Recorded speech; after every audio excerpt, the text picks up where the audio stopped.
Paper হাতে নিয়ে শাড়ির কুঁচি ধরে নিজের স্বামীর বিয়ের আসর থেকে দৌড়ে পালিয়ে যাচ্ছে মেহবিন। পিছনে পিছনে কালো পোশাক পরিহিত মহিলা বডিগার্ডরা দৌড়ে যাচ্ছে মেহবিনের পিছনে, কিন্তু মেহবিন যেন তাদের ধরা ছোঁয়ার বাইরে। তারা দৌড়ে সামনের দিকে দৌড়তে লাগলো, কিন্তু পিছনে তাকালে হয়তো দেখতে পেত ঘামার্ত মুখশ্রীর আড়ালে থাকা ক্লান্ত রমণীকে, যে গাছের আড়ালে নিজেকে আড়াল করে রেখেছে। মেহবিন আড়াল থেকে তাচ্ছিল্যের হাসি দিয়ে বলল, এই মেহবিন তালুকদারকে ধরতে এসেছে? কত বড় সাহস! আমাকে ধরা বুঝি এতই সহজ? একদমই নয়। মেহবিন উল্টো দৌড় দিল পেছন থেকে। তখনই দুখানা বড় বড় গাড়ি মেহবিনের সামনে এসে দাঁড়ালো। গাড়িগুলো দেখে মেহবিনের বুঝতে বাকি নেই এত লাক্সারিয়াস গাড়িগুলো আর কারো নয়, বরং স্বয়ং আরহাম হাসান তালুকদারের, যে সম্পর্কে মেহবিনের স্বামী। মেহবিন পিছনের দিকে দৌড়তে চায়, কিন্তু পিছনে আরহামের মহিলা গার্ডদের দেখে থেমে যায়। সে যেন পড়েছে মহা এক বিপদে। একদিকে বাঘ আর একদিকে কুমির, কোন দিকে যাবে সে এখন? ব্ল্যাক ব্লেজার পরিহিত কালো সানগ্লাস পরে গাড়ি থেকে বেরিয়ে এলো আরহাম হাসান তালুকদার। আরহামকে দেখেই ভয়ে ঢোক গিলল মেহবিন। মেহবিনের সামনে দাঁড়িয়ে নিজের ঘড়ি দেখতে দেখতে বলল, আমার প্রায় 1 ঘন্টা 2 মিনিট 34 সেকেন্ড তোমার মতো স্টুপিড মেয়েকে খুঁজতে গিয়ে লস হয়ে গেল। জাস্ট স্টুপিড মেয়ে একটা। মেহবিন কিছুটা সাহস জুগিয়ে মুখ বেঁকিয়ে জবাব দিল, তা বিয়ে রেখে আমার মতো স্টুপিড মেয়েকে খুঁজতে বলেছিল কে শুনি? যান না, যান আপনার মায়রা টাইলার কাছে যান। শাকচুন্নিটা আপনাকে বিয়ে করার জন্য একেবারে বসে আছে। আরহাম মাথা চুলকে লাজুক হেসে বলল, হ্যাঁ তা ঠিক, আমার হবু বউ আমার জন্যে কখন ধরে বিয়ের আসরে বসে আছে। শুধুমাত্র তোমার মতো স্টুপিড মেয়ের জন্য তাকে অপেক্ষা করাচ্ছি। এখন চলো। মেহবিন হাত ভাঁজ করে শক্ত গলায় চোখ রাঙিয়ে জবাব দিল, আমি কোথাও যাব না, কিছুতেই যাব না। আরহাম মেহবিনকে নিজের কাছে এনে ফিসফিসিয়ে বলে, তোমাকে ছাড়া তো আমি বিয়েই করব না। তুমি আমার মামার একমাত্র মেয়ে বলে কথা। তাছাড়া নিজের হাজবেন্ডের বিয়ে অ্যাটেন্ড করে সেই বিয়েতে এনজয় করাও কিন্তু একটা মজাদার ব্যাপার, কি বলো? আর তো কিছুক্ষণ, তারপর তো তুমি এই বিয়ের বাঁধন থেকে মুক্ত হয়ে যাবে, তাই না? আরহামের শেষের কথায় চুপ হয়ে যায় মেহবিন। হ্যাঁ, আরহামের সাথে সে বিবাহ নামক পবিত্র বন্ধনে আবদ্ধ, যার সমাপ্তি তালাক নামা নামক তিক্ত শব্দে। হ্যাঁ, সে আরহামকে ভালোবাসে না। তাদের মিথ্যে বিয়ে নামক বন্ধন থেকে সে মুক্ত হতে চায়। তবে কেন আজ তার বুকে চিনচিনে ব্যথা করছে? কি এই ব্যথার উৎস? মেহবিনের ভাবনার মাঝে সে উপলব্ধি করে সে হাওয়ায় ভাসছে, অর্থাৎ আরহাম তাকে কোলে তুলে গাড়ির দিকে নিয়ে যাচ্ছে। মেহবিন নিজের হাত পা ছাড়িয়ে বলতে থাকে, কি করছেন কি? এক্ষুনি আমাকে নামান বলছি। অসভ্য লোক একটা। নিজের হবু বউকে কোলে নিয়ে বসে থাকুন, আমাকে ছেড়ে দিন। আমি কিছুতেই আপনার সাথে যাব না। আরহাম মেহবিনের দিকে ধমকের সুরে বলে, স্টুপিড মেয়ে একটা, বেশি কথা বলো কেন? আমার হবু বউকে বিয়ের পরে সারা বাড়ি কোলে নিয়ে ঘুরবো, তা নিয়ে তোমার থেকে অ্যাডভাইস নিতে হবে না।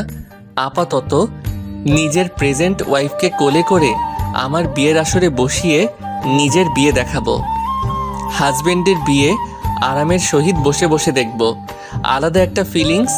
কজনের তোমার মতো ভাগ্য হয় বলো তো? মেহবিন আরহামের কথায় মুখ বেঁকিয়ে রাগে ফুসফুস করতে লাগলো। আরহাম তা দেখে আলতো হেসে পিছনে থাকা নিজের লেডি গার্ডসদের লেটস মুভ বলে গাড়িতে মেহবিনকে সাথে নিয়ে উঠে গেল। পিছনের গাড়িতে আরহামের দেহরক্ষী রয়েছে, সামনের গাড়িতে শুধুমাত্র আরহাম এবং মেহবিন। আরহাম গাড়ি চালাচ্ছে, তার পাশে মেহবিন বসে রয়েছে হাতে ডিভোর্স পেপার নিয়ে। আরহাম সেই ডিভোর্স পেপারটার দিকে তাকিয়ে গম্ভীর সুরে বলে, এখনো সাইন করনি? আচ্ছা, সাইন না করলে আমাদের ডিভোর্সটা হবে কিভাবে? কিছুক্ষণ পর আমার বিয়ে। আমি চাই না তুমি আমার স্ত্রীর অধিকার নিয়ে আমার বিয়েতে কোনোরূপ ঝামেলা ক্রিয়েট করো। সো যত আর্লি পারো সাইন করে দাও। মেহবিন অসহায়ভাবে ডিভোর্স পেপারটার দিকে তাকালো। ডিভোর্স পেপারে জল করছে আরহামের সাইন। পাশের জায়গাটা খালি পড়ে আছে। মেহবিনের একটি মাত্র স্বাক্ষরে হয়তো সেই জায়গাটি পরিপূর্ণতা পাবে। মেহবিন সুদীর্ঘ শ্বাস ফেলে অদৃশ্য এক কষ্টে কাঁপা কাঁপা হাতে ডিভোর্স পেপার সাইন করে দিল। যদিও তার কিছুটা কষ্ট হচ্ছে, কিন্তু তার এইভাবে ভালো লাগছে। সে এখন মুক্ত। সে এখন তার ভালোবাসার মানুষের কাছে ফিরে যেতে পারবে। সাইন করার সঙ্গে সঙ্গে আরহাম গাড়ির একটা জোরে ব্রেক করলো। মেহবিন ব্রেক কষাতে কিছুটা ঝুঁকে গেল। পাশে তাকাতেই আরহাম মুখ ঘুরিয়ে গাড়ি থেকে বেরিয়ে গেল। মেহবিন বুঝতে পারল না আরহাম হঠাৎ কোথায় বেরিয়ে গেল। আরহাম যখন গাড়িতে ফিরে এলো তখন মেহবিন দেখতে পেল আরহামের বাঁ হাতে কেমন রক্ত জমাট বেঁধে আছে। আরহাম তীব্র নিঃশ্বাস ফেলছে সময়ের সাথে সাথে। মেহবিনকে কথা বলার সুযোগ না দিয়ে আরহাম গাড়ি তালুকদার বাড়ির দিকে ঘুরিয়ে নেয়। মেহবিন সম্পর্কে আরহামের মামাতো বোন হয়। অনার্স 2য় বর্ষের ছাত্রী। আরহামের মায়ের ক্যান্সার ধরা পড়েছে। ডক্টর বলেছে হাতে সময় কম। এই সময় তিনি আবদার করে বসেছেন মেহবিনকে তিনি নিজের ঘরের বউ করে আনবেন। মায়ের আবদার আরহাম পূরণ করতে কোনো রূপ দ্বিধা করে না। মেহবিনের বাবাও বোনের শেষ ইচ্ছে রাখেন, কিন্তু সমস্যা দাঁড় করায় মেহবিন। সে কিছুতেই আরহামকে বিয়ে করতে চায় না। তার পেছনেও বেশ বড় কারণ রয়েছে। তার কারণ অব্র, যার সাথে পূর্বে তার বিয়ে ঠিক হয়েছিল। আরহামের চাচাতো ভাই, সে নিজেদের ব্যবসার কাজে অস্ট্রেলিয়া রয়েছে। ছোটবেলা থেকে মেহবিন তাকে পছন্দ করলেও অব্র কিনা তা নিয়ে সন্দেহ। আরহামের মায়ের ইচ্ছেতে অব্রের বাবা মাও আপত্তি করেনি, কিন্তু অব্র সম্পূর্ণ মেহবিনের সাথে যোগাযোগ বিচ্ছিন্ন করে ফেলে। মেহবিনের ইচ্ছের বিরুদ্ধে বিয়েটা হলেও সে আরহামের বাড়িতে যেতে মানা করে তার বাবাকে। মেহবিনের বাবাও মেয়ের সিদ্ধান্তে দ্বিমত পোষণ করেনি। তিনি শুধু দীর্ঘশ্বাস ফেলে বলেছিলেন, মারে, তুই রাগ করিস না। দেখবি আমার সিদ্ধান্তকে তুই সঠিক বলবি। আমি ঠিক ছিলাম, তুইও বুঝবি একদিন। আরহাম অনেকবার চেষ্টা করা সত্ত্বেও মেহবিন কিছুতেই তার সিদ্ধান্ত থেকে পিছপা হয়নি। অবশেষে হুট করে একদিন আরহাম মেহবিনের বাসায় এসে তাকে জানায় সে মেহবিনকে ডিভোর্স দিয়ে দিবে। প্রথমে শুনে মেহবিন খুশি হয়, কিন্তু আরহাম তাতে শর্ত জুড়ে দিয়ে বলে, ডিভোর্স দিব ভালো কথা, কিন্তু যেদিন তোমাকে ডিভোর্স দিব সেদিনই আমি পুনরায় বিয়ে করব আমার বিজনেস পার্টনার মায়রাকে। সেদিন বিয়েতে তোমাকে উপস্থিত থেকে আমাদের বিয়ে দেখতে হবে এবং 3 মাসের জন্যে আমার বাড়িতে থাকতে হবে। প্রথমে আরহামের অদ্ভুত শর্তে মেহবিন রাজি হলেও একদিকে সে খুশি, সে মিথ্যে বিয়ে নামক বন্ধন থেকে মুক্ত পাবে। কিন্তু যখন সে শুনল তাকে আরহামের বাড়িতে 3 মাস থাকতে হবে, তখনই ঘটে বিপত্তি। আরহামের বাসায় থেকে সে অব্রের কাছে ফিরবে কি করে? তাই তো বিয়ের দিন আরহামের বাসা থেকে ডিভোর্স পেপার হাতে নিয়েই মেহবিন পালিয়ে যায়, কিন্তু অবশেষে ধরা পড়ে যায় আরহামের হাতে। গাড়ির হর্নে অতীত থেকে বের হলো মেহবিন। আরহাম মেহবিনের হাত ধরেই বিয়ের হলের দিকে নিয়ে যেতে থাকে। সেখানে উপস্থিত সকলে দুজনকে একসাথে দেখে কিছুটা অবাক হলেও আরহামের মা রহস্যময় এক প্রশান্তির হাসি দেয়। মায়েরা ছুটে এসে বধূ সাজে বিচলিত হয়ে বলে, মেহবিন, ও সাইন করেছে? আরহাম বলার পূর্বেই মেহবিন মুখ বেঁকিয়ে বলে, চিন্তা করবেন না, আপনার হাপ্পি এখন মুক্ত। এখন নিশ্চিন্তে বিয়ে করুন আপনারা। মায়েরার মুখশ্রীতে নিশ্চিন্তের রেশ লক্ষ্য করা গেল। চলো আরহাম, আমাদের বিয়েতে দেরি হয়ে যাচ্ছে, এমনি অনেক টাইম নষ্ট হয়ে যাচ্ছে। মায়েরার কথায় আরহাম তাকে নিয়ে বিয়ের স্টেজের দিকে গেল। কাজী সাহেবও বিয়ের ব্যবস্থা শুরু করলেন। মেহবিন নিষ্প্রাণ দৃষ্টিতে তাকিয়ে রইল যে মানুষটা কিছুক্ষণ পূর্বে তার স্বামী ছিল, আজ সে অন্য কারো হয়ে যাবে। স্বামীর বিয়ের আসরে দাঁড়িয়ে ডিভোর্স পেপারে গোটা গোটা অক্ষের আরহামের নামখানা দেখে বুকটা ছেদ করে উঠল মেহবিনের। তার নেত্র জোড়া না চাইতো বিয়ে স্টেজে বসে থাকা সুদর্শন পুরুষের দিকে চলে গেল, যে কিছুক্ষণ পূর্বেও তার স্বামী ছিল। সে একটু পর অন্য কারো স্বামী হয়ে যাবে ভাবতেই হাত পা কাঁপছে মেহবিনের।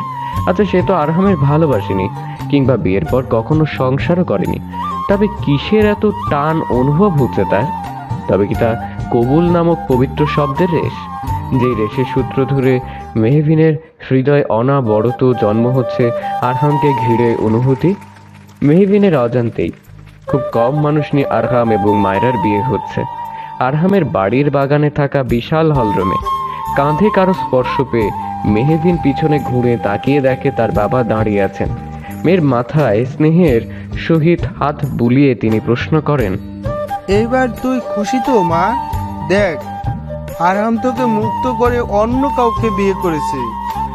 মেহেদিন কোনরূপ জবাব না দিয়ে অধরে জোর করে সামান্য হাসি ফুটিয়ে আরহামের দিকে তাকায়, কিন্তু আরহাম একবারও তার দিকে তাকালো না। কাজী সাহেব আরহাম এবং মায়রাকে দিয়ে বিয়ের পেপারে সাইন করিয়ে দিলেন। অতঃপর মায়রাকে কবুল বলতে বললে সে দ্রুততম সময়ে কবুল বলে ফেলে। কাজী সাহেব আলহামদুলিল্লাহ বলে, আরহামকে কবুল বলতে বলে।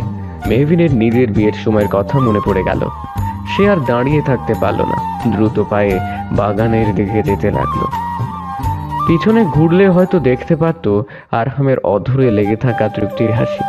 হলের হইচই শুনে মেহবিনের বুঝতে বাকি নেই বিয়ের কাজ সম্পূর্ণ হয়ে গেছে ইতিপূর্বে। মেহবিনের পিছনে পিছনে তার বাবা আফজাল সাহেবও আসেন। মারে, তুই এখানে দাঁড়িয়ে কি করছিস? ভিতরে চল। বাবার কথায় মেহবিন আশেপাশের দিকে তাকিয়ে তড়িঘড়ি করে তার বাবাকে বলল, বাবা বিয়ে তো হয়েই গেল, এখন চলো আমরা নিজেদের বাড়ি চলে যাই।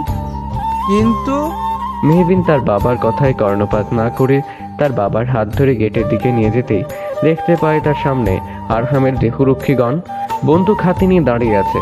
মেহবিন কিছুটা ভয় নিয়ে বলে, আপনারা এভাবে দাঁড়িয়ে আছেন কেন? সরুন বলছি, আমরা গাড়ি নিয়ে এক্ষুনি বের হব। এরই মধ্যেই আরহাম চলে আসে আর বলে, আমার অর্ডার ব্যতীত তুমি কেন একটা মাছিও আরহাম হাসান তালুকদারের ত্রিসীমানা থেকে বের হতে পারে না, এইটুকু তোমার জানা উচিত, স্টুপিড মেয়ে। আরহামের কণ্ঠস্বর শুনে তড়িৎ গতিতে পিছনে তাকায় মেহবিন। মেহবিন বাবা তা দেখে মুচকি হাসে। আরহাম মেহবিনের দিকে এগিয়ে এসে একটা কাগজ মেহবিনের দিকে ছুঁড়ে দিয়ে বলে, পেপারটা ভালো করে পড়ো স্টুপিড মেয়ে। শর্ত অনুযায়ী 3 মাস তোমাকে এই আরহাম হাসান তালুকদারের বাড়িতেই থাকতে হবে, আদারওয়াইজ আমি অন্য স্টেপ নিতে বাধ্য হব। মেহবিন কিছুটা সাহস জুগিয়ে বলে, আমাদের ডিভোর্স হয়ে গেছে, আপনি আবারও বিয়ে করেছেন, তাহলে আমি কেন আপনার বাড়িতে থাকবো বলতে পারেন?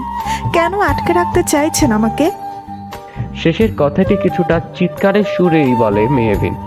আরহাম তাতে বিরক্ত হয়ে মেহবিনের কানের কাছে এসে ধীর গতিতে বলে, আমি কত সুন্দর করে আমার মায়েরা ডার্লিংয়ের সাথে সংসার করছি তা দেখবে না? দেখে নেওয়া কিন্তু ভালো, অভ্রের সাথে সংসার করার আগে একটা ভালো এক্সপেরিয়েন্স হয়ে যাবে। কথাটি বলেই আরহাম মেহবিনের হাত ধরে বাড়ির দিকে নিয়ে যায়।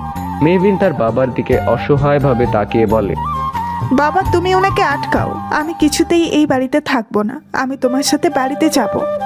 মেহবিনের বাবা হাত উঁচু করে বললেন, আমি প্রথমেই স্যালেন্ডার করে ফেললাম মামনি। তুমি নিজে থেকে এই আরহামের শর্তের পেপারে সাইন করেছো, এখন আমার কিছু করার নেই। মেহবিন তার বাবার উত্তরে হতাশ হয়ে পড়ে। আরহাম তাকে এক প্রকার টেনে হিঁচড়ে একটি বিশাল কক্ষে ছুঁড়ে ফেলে। মেহবিন গিয়ে বিছানায় পড়ে যায়। আরহাম পকেটে হাত গুজে চারপাশে ভালো করে তাকিয়ে বলে, এই ঘর থেকে এক পাও বাইরে বের করলে আমার থেকে খারাপ কেউ হবে না, গট ইট? আরহাম কথাটি বলেই বেরিয়ে যায়। মেহবিন রাগে ফুঁসতে ফুঁসতে উঠে দাঁড়িয়ে বলে, মখের মূল্য পেয়েছেন নাকি? আমাকে ডিভোর্স দিয়ে মুক্ত করলো নাকি উল্টো বান্দি বানিয়ে ফেললো? আমি তো এখন ইচ্ছে করে ঘর থেকে বের হব, সারা বাড়ি ঘুরে বেড়াবো, দেখি কে আমাকে কি করে। মেহবিন কথাটি বলে পুনরায় বসে পড়ল। সে বুঝতে পারছে না আরহাম আসলে চাইছেটা কি তার থেকে। ডিভোর্স দিয়ে পুনরায় বিয়ে করে তাকে কেন আটকে রাখতে চাইছে সে? মেহবিন গ্লাস বের করে জগ থেকে পানি নিয়ে ঢক ঢক করে খেয়ে ফেলল। সে ঠিক করলো কালকে ভার্সিটি গিয়ে সবার প্রথমে তার বেস্ট ফ্রেন্ড অন্তুর সাথে দেখা করবে। অন্তুর সাথে দেখা করে কোনো একটা ব্যবস্থা করে অব্রের সাথে যোগাযোগ করতে হবে। অব্রকে জানাতে হবে তার এবং আরহামের ডিভোর্স হয়ে গিয়েছে, কিন্তু অব্র কি তাকে ফিরিয়ে নিবে পুনরায়? মেহবিন গ্লাসটা তার বিছানার পাশে রাখতে গিয়ে শুনতে পেল বাইরে থেকে আগত কিছু মেয়েদের হাসি ঠাট্টার শব্দ। মেহবিন দরজা দিয়ে উকি দিয়েই দেখতে পেল তারা মায়রাকে নিয়ে হাসতে হাসতে আরহামের ঘরের দিকে নিয়ে যাচ্ছে।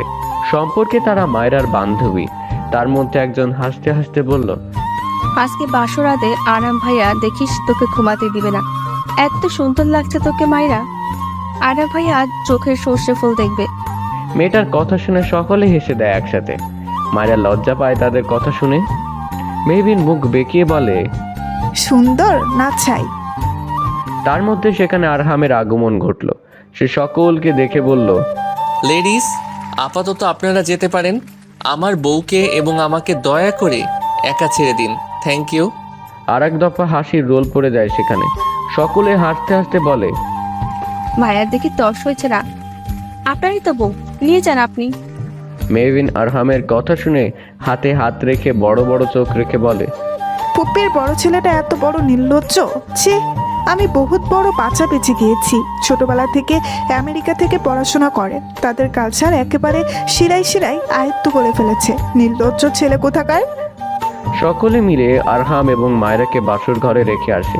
মেহবিন নিষ্পলক কিছুক্ষণ চেয়ে থেকে নিজের ঘরের দিকে পা বাড়াতে নিলে সেখানে একজন স্টাফ এসে মেহবিনের হাতে দুধের গ্লাস ধরিয়ে দিয়ে বলে, ম্যাম, বড় ম্যাম আপনাকে আরহাম স্যার এবং মায়রা ম্যামের ঘরে দিয়ে আসতে বলেছে। কথাটি বলে মেয়ে স্টাফটি প্রস্থান করে। মেহবিন বুঝতে পারছে না তার সাথে হচ্ছেটা কি। ফুপিও তাকে এমন কাজ করতে বলল কেন। মেহবিন আর কিছু না ভেবে দুধের গ্লাস হাতে আরহামের ঘরে নক দেয়। কিছুক্ষণ পর এসে মায়েরা দরজা খুলে দেয়। মেহবিন দেখতে পায় মায়েরার শাড়ি এলোমেলো, চুলগুলো খুলো একেবারে। মায়েরাকে এমনভাবে দেখে হাতের মুঠো শক্ত করে ঠায় দাঁড়িয়ে যায় মেহবিন। মায়েরা মেহবিনকে দেখে মিষ্টি হেসে বলে, মেহবিন, তুমি এত রাতে কোনো দরকার? ভিতর থেকে আরহাম বলে উঠল, এত রাতে কে এসেছে মায়েরা ডার্লিং? মেহবিন এসেছে। আরহাম সামান্য উফ নামক বিরক্তিকর শব্দ করে বলে, আজব, সামান্য কমন সেন্স কি নেই? এই টাইমে নতুন কপতি বিজি থাকতে পারে, তাদের ডিস্টার্ব করা উচিত না। এটাও কি স্টুপিড মেয়েটা জানে না? সামান্য ম্যানারটুকুও নেই। স্টুপিড মেয়ে একটা। এইসব পাবলিকদের জন্যে বাইরে নো ডিস্টার্ব বোর্ডটা ঝুলিয়ে রাখতে হবে। আরহামের কথায় অপমানে মেহবিনের আঁখি জোড়া বেশ সামান্য অশ্রু গড়িয়ে পড়ে। মায়েরা তা দেখে বলে, আরহাম প্লিজ স্টপ, এভাবে বলো না। মেহবিন মায়েরার দিকে তাকিয়ে চোখ পাকিয়ে বলে, মায়েরা আপু, কাউকে বলে দিও কাউকে ডিস্টার্ব করা ইন্টেনশন আমার নেই। ফুপি দুধটা দিয়ে যেতে বলেছিল, তাই এসেছি, না হলে কখনো আসতাম না। মেহবিন কথাটি বলেই চলে যেতে নিলেও আরহামের কথা শুনে আর যেতে পারে না। প্রাক্তন স্বামীর বাসর ঘরের সামনে দাঁড়িয়ে অপমান নীরবে অশ্রু বিসর্জন দিচ্ছে মেহবিন। না চাইতেও ঠায় দাঁড়িয়ে রয়েছে আরহামের সদর দরজার সামনে।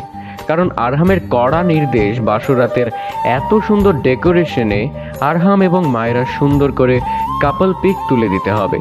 আরহামের কথার বিপরীতে ভেজা গলায় তেজ দেখিয়ে মেহবিন উত্তর দেয়, আপনারা তো স্টাফ থাকতে আমাকে তুলে দিতে হবে কেন? ক্যামেরাম্যানের কি অভাব পড়েছে? স্টুপিডের মতো বেশি কথা বলবে না মেয়ে। আমার বাড়িতে থাকছো, সো আমার প্রতিটা অর্ডার তোমাকে শুনতে হবে, বুঝলে? আরহামের কথায় সায় জানায় মায়েরাও অনুরোধের সুরে বলে, আরহাম যখন বলেছে তুলেই দাও না মেহবিন। আমি ছবিগুলো ফেসবুকের প্রোফাইলে কভার দিব। বিয়ে করে এত সুন্দর একটা জামাই পেয়েছি, সবাইকে দেখাতে হবে না? তুলো তুলো, সুন্দর করে ছবি তুলো। শৈতান চেমড়ির কথা শুনলে গা জ্বলে। একদিন বিয়ে হতে না হতেই আমার জামাই বলে সারা বাড়ি মাথায় করে ফেলছি। ওফ, আমার এত রাগ হচ্ছে কেন? মেহবিনকে বিড়বিড় করতে দেখে আরহাম ভ্রু কুঁচকে বলে, স্টুপিডের মতো কি এত বিড়বিড় করছো? আমাদের কাপল পিক তুলো।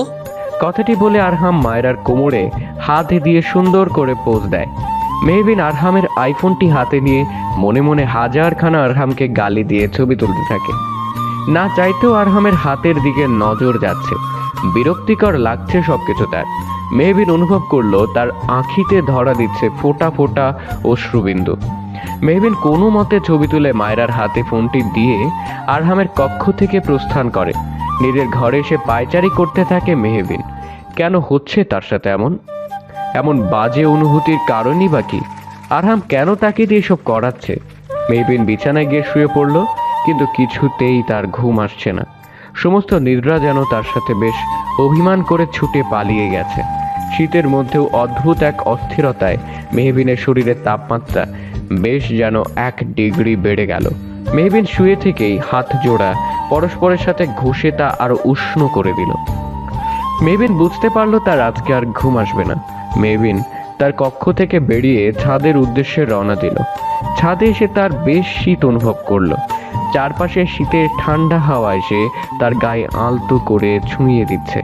মেহবিনের ভালো লাগলো। নেত্রপল্লব আবেশে বন্ধ করে নিল।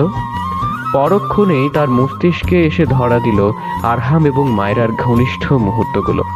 মেহবিন চট করে তার আখি জোড়া খুলে ফেলল। শীতে মৃদুভাবে কেঁপে উঠল তার দেহের প্রতিটি অঙ্গ প্রত্যঙ্গ। তখনই পিছন থেকে কেউ মেহবিনের গায়ে চাদর দিয়ে আলতো করে জড়িয়ে দিল। মেহবিন পিছনে তাকিয়ে আরহামকে দেখে কিঞ্চিত নয়, বেশ কড়াভাবে অবাক হলো। বাসরাত ছেড়ে আরহাম এখন এখানে কি করছে? আরহাম খানিকটা ধমকের সুরেই বলল, এই শীতের রাতে চাদর ছাড়া বের হয়েছ কেন? ঠান্ডা লাগলে কি হবে তখন? আরহামের ধমকের সুরে করা যত্নটুকু হজম হলো না মেহবিনের। সে মুখ ঘুরিয়ে খানিকটা অভিমানের সুরে বলল, তার নিজের বাসর রাত ছেড়ে এখানে কি করছেন শুনি? আমি তো আপনার বাসর রাতে এসে ডিস্টার্ব করি, তা আমার জন্য বাসর রাত বাদ দিয়ে এইসব কনসাল্ট দেখাতে এসেছেন কেন? মেহবিনের মনের গহীনে থাকা সুপ্ত অভিমানকে বুঝতে পেরে খানিকক্ষণ আলতো হেসে ছাদের রেলিংয়ে হাত রাখল। মেহবিনের প্রশ্নে কোনরূপ জবাব দিল না। মেহবিনের অশ্রুমাখা আখির দিকে তাকে মুগ্ধ গলায় বলল, সৃষ্টিকর্তা সব থেকে নিখুঁত করে সৃষ্টি করেছেন মানুষের আখি জোড়া। তাই আখি জোড়ায় আলাদা এক মায়া থাকে। কিছু কিছু মানুষের আখি জোড়া এতটাই সুন্দর, আমরা তখন সেই মানুষের আখি জোড়াকে মায়াবী বলে আখ্যা দিয়ে থাকি। আমি ঠিক বুঝলাম না। মেয়ে, তুমিও অদ্ভুত মায়াবী আখি জোড়ার অধিকারী। নিজের আখি জোড়া ভালো করে আয়নায় দেখেছো কখনো? আরহামের প্রশ্নের জবাবে মেহবিন তাচ্ছিল্যের সুরে বলে, তাই বুঝি? তাই। অথচ এই আঁকিতেও অশ্রুপাত দেখতে কিছু মানুষ ভালোবাসে। এতটাও পাষাণ বুঝি মানুষ হয়? মেহবিনের থেকে পাষাণ নামক উপাধি লাভ করে সুদীর্ঘ শ্বাস ফেল আরহাম। আরহাম হয়তো মেহবিনকে কিছু বলতে চাইছিল, কিন্তু তার পূর্বেই সেখানে মায়রা এসে আরহাম এবং মেহবিনকে একসাথে দেখে তড়িৎ গতিতে পা চালিয়ে আরহামকে প্রশ্ন করে, আরহাম তুমি এখানে? আমি তোমাকে কখন ধরে খুঁজে চলেছি। আমার তো ঘরে একা থাকতে ভয় লাগে, বলো।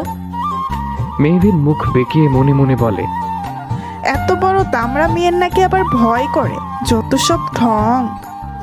আরহাম মায়রার কথায় মায়রার গালে হাত রেখে বলে, আমি তো এখানেই আছি, তোমার পাশেই আছি। ভয় কিসের মায়রা ডার্লিং? একটা ইম্পর্টেন্ট কল এসেছিল, তাই ছাদে এসেছিলাম।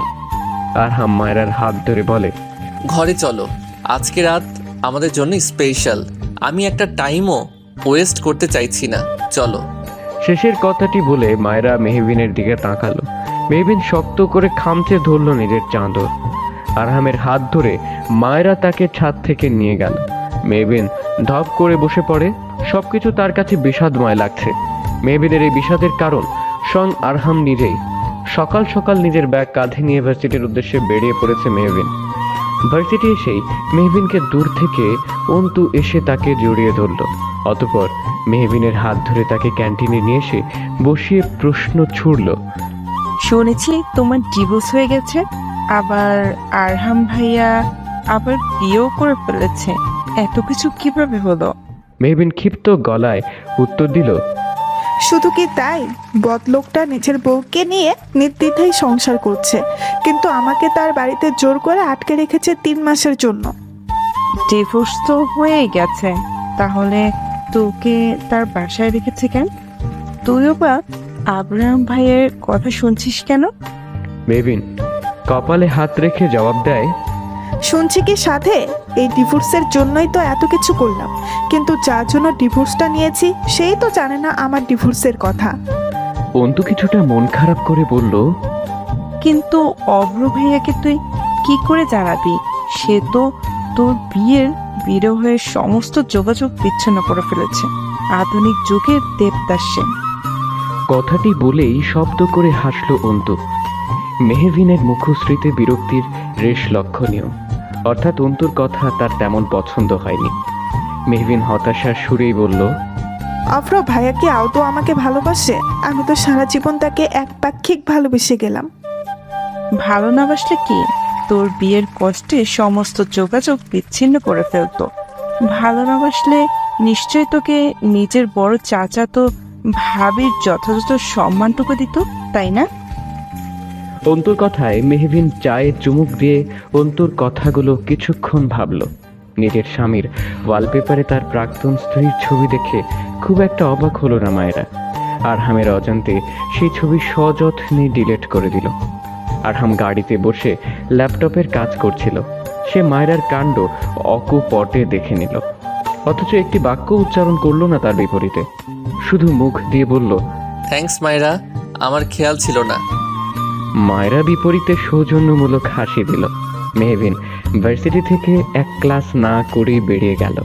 আনমনে রাস্তার ধার দিয়ে হাঁটতে হাঁটতে রাস্তার মাঝখানে চলে এলো। তখন একটি বিরাট গাড়ি এসে তার সামনে এসে ব্রেক করলো।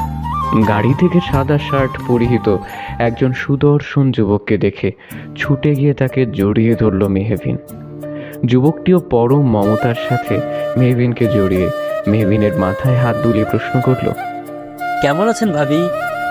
মেহভিন যুবকের থেকে নিজেকে ছাড়িয়ে মুখ ফুলিয়ে জবাব দেয়, ভাবি না চাই। তোর ভাইয়ের কর্মকাণ্ডের কথা কি কিছুই জানিস না আরিয়ান?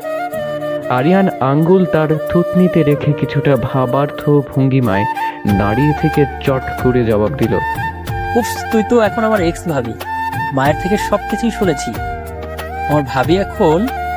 আরিয়ানের বলার মাঝেই মেহভিন ব্যঙ্গার্থ অর্থে বলে, সে আর কেউ নয়, বরং তোর ভাইয়ের মায়েরা ডার্লিং। মেহভিনের অঙ্গভঙ্গি দেখে শব্দ করে হেসে ফেলে আরিয়ান। হাসতে হাসতে বলল, আমার এখন বড্ড আফসোস হচ্ছে রে মেহু। ভাইয়ের সেকেন্ড বিয়েটাও খেতে পারলাম না। জরুরি কনফারেন্সে সিলেটে যেতে হলো 10 দিনের জন্য। তার মধ্যেই আমার ভাই দুইটা বিয়েও করে ফেললো। অথচ দেখ, আমার মতো হ্যান্ডসাম কিউট ছেলের জন্য একটা বউ তো দূরে থাক, একটা গার্লফ্রেন্ডও নেই। আফসোস রে, কি করলাম লাইফে। মেহভিন গম্ভীর সুরে জবাব দেয়, ভাইয়ের দ্বিতীয় বিয়েতে ভাইয়ের থেকে তোকে বেশি খুশি দেখাচ্ছে। তা তো হবই, ভাইয়ের সদ্য বিয়ে হয়েছে বলে কথা, তাও আবার সেকেন্ড ম্যারেজ। ইন্টারেস্টিং। কেন কেন তুই খুশি হসনি? আরিয়ান মেহভিনকে চোখ টিপ দিয়ে প্রশ্ন করে। মেহভিন কিছুক্ষণের জন্য নীরব থেকে আরিয়ানের পেটে কনুই দিয়ে গুতা মেরে জবাব দেয়, তোর মতো বদমাইশের এই জন্যই কপালে জিএফ চোটে না। এখন আমার ভালো লাগছে না, আমাকে বাড়ি নিয়ে চল। জো হুকুম মেরে রানী, চল বাড়ির দিকে যাওয়া যাক। আরিয়ানের কথার বিপরীতে মেহভিন সামান্য হেসে আরিয়ানের গাড়িতে উঠে বসে।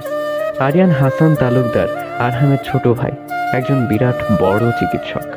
বয়সে মেহভিনের থেকে বড় হলেও ছোটবেলা থেকেই দুজনে খুব ভালো বন্ধু। বলতে গেলে দুজনের বেস্ট ফ্রেন্ড। আরিয়ান মেহভিন একসাথেই বাড়িতে ফিরল। আরিয়ানকে দেখে আরহামের মা ছুটে তার ছেলেকে এক প্রকার ঝাপটে ধরে আনন্দের সহিত বললেন, আরিয়ান বাবা, তুই এসেছিস? আসতে কোনো সমস্যা হয়নি তো? হিসেবে আমার ছেলেটা ঠিক মতো খাওয়া দাওয়া করেনি। এই 10 দিনে কেমন শুকিয়ে গিয়েছিস। আমি কিন্তু আজ কোনো কথা শুনবো না। আমার পাশে বসে তোকে নিজ হাতে খাইয়ে দেবো। কথাটি বলেই শিরিন বেগম সব স্টাফদের হাঁক ছেড়ে ডাকতে ডাকতে বললেন, এই তোমরা কোথায় সবাই? আমার ছেলে এসেছে, খাবারের ব্যবস্থা করো ফার্স্ট।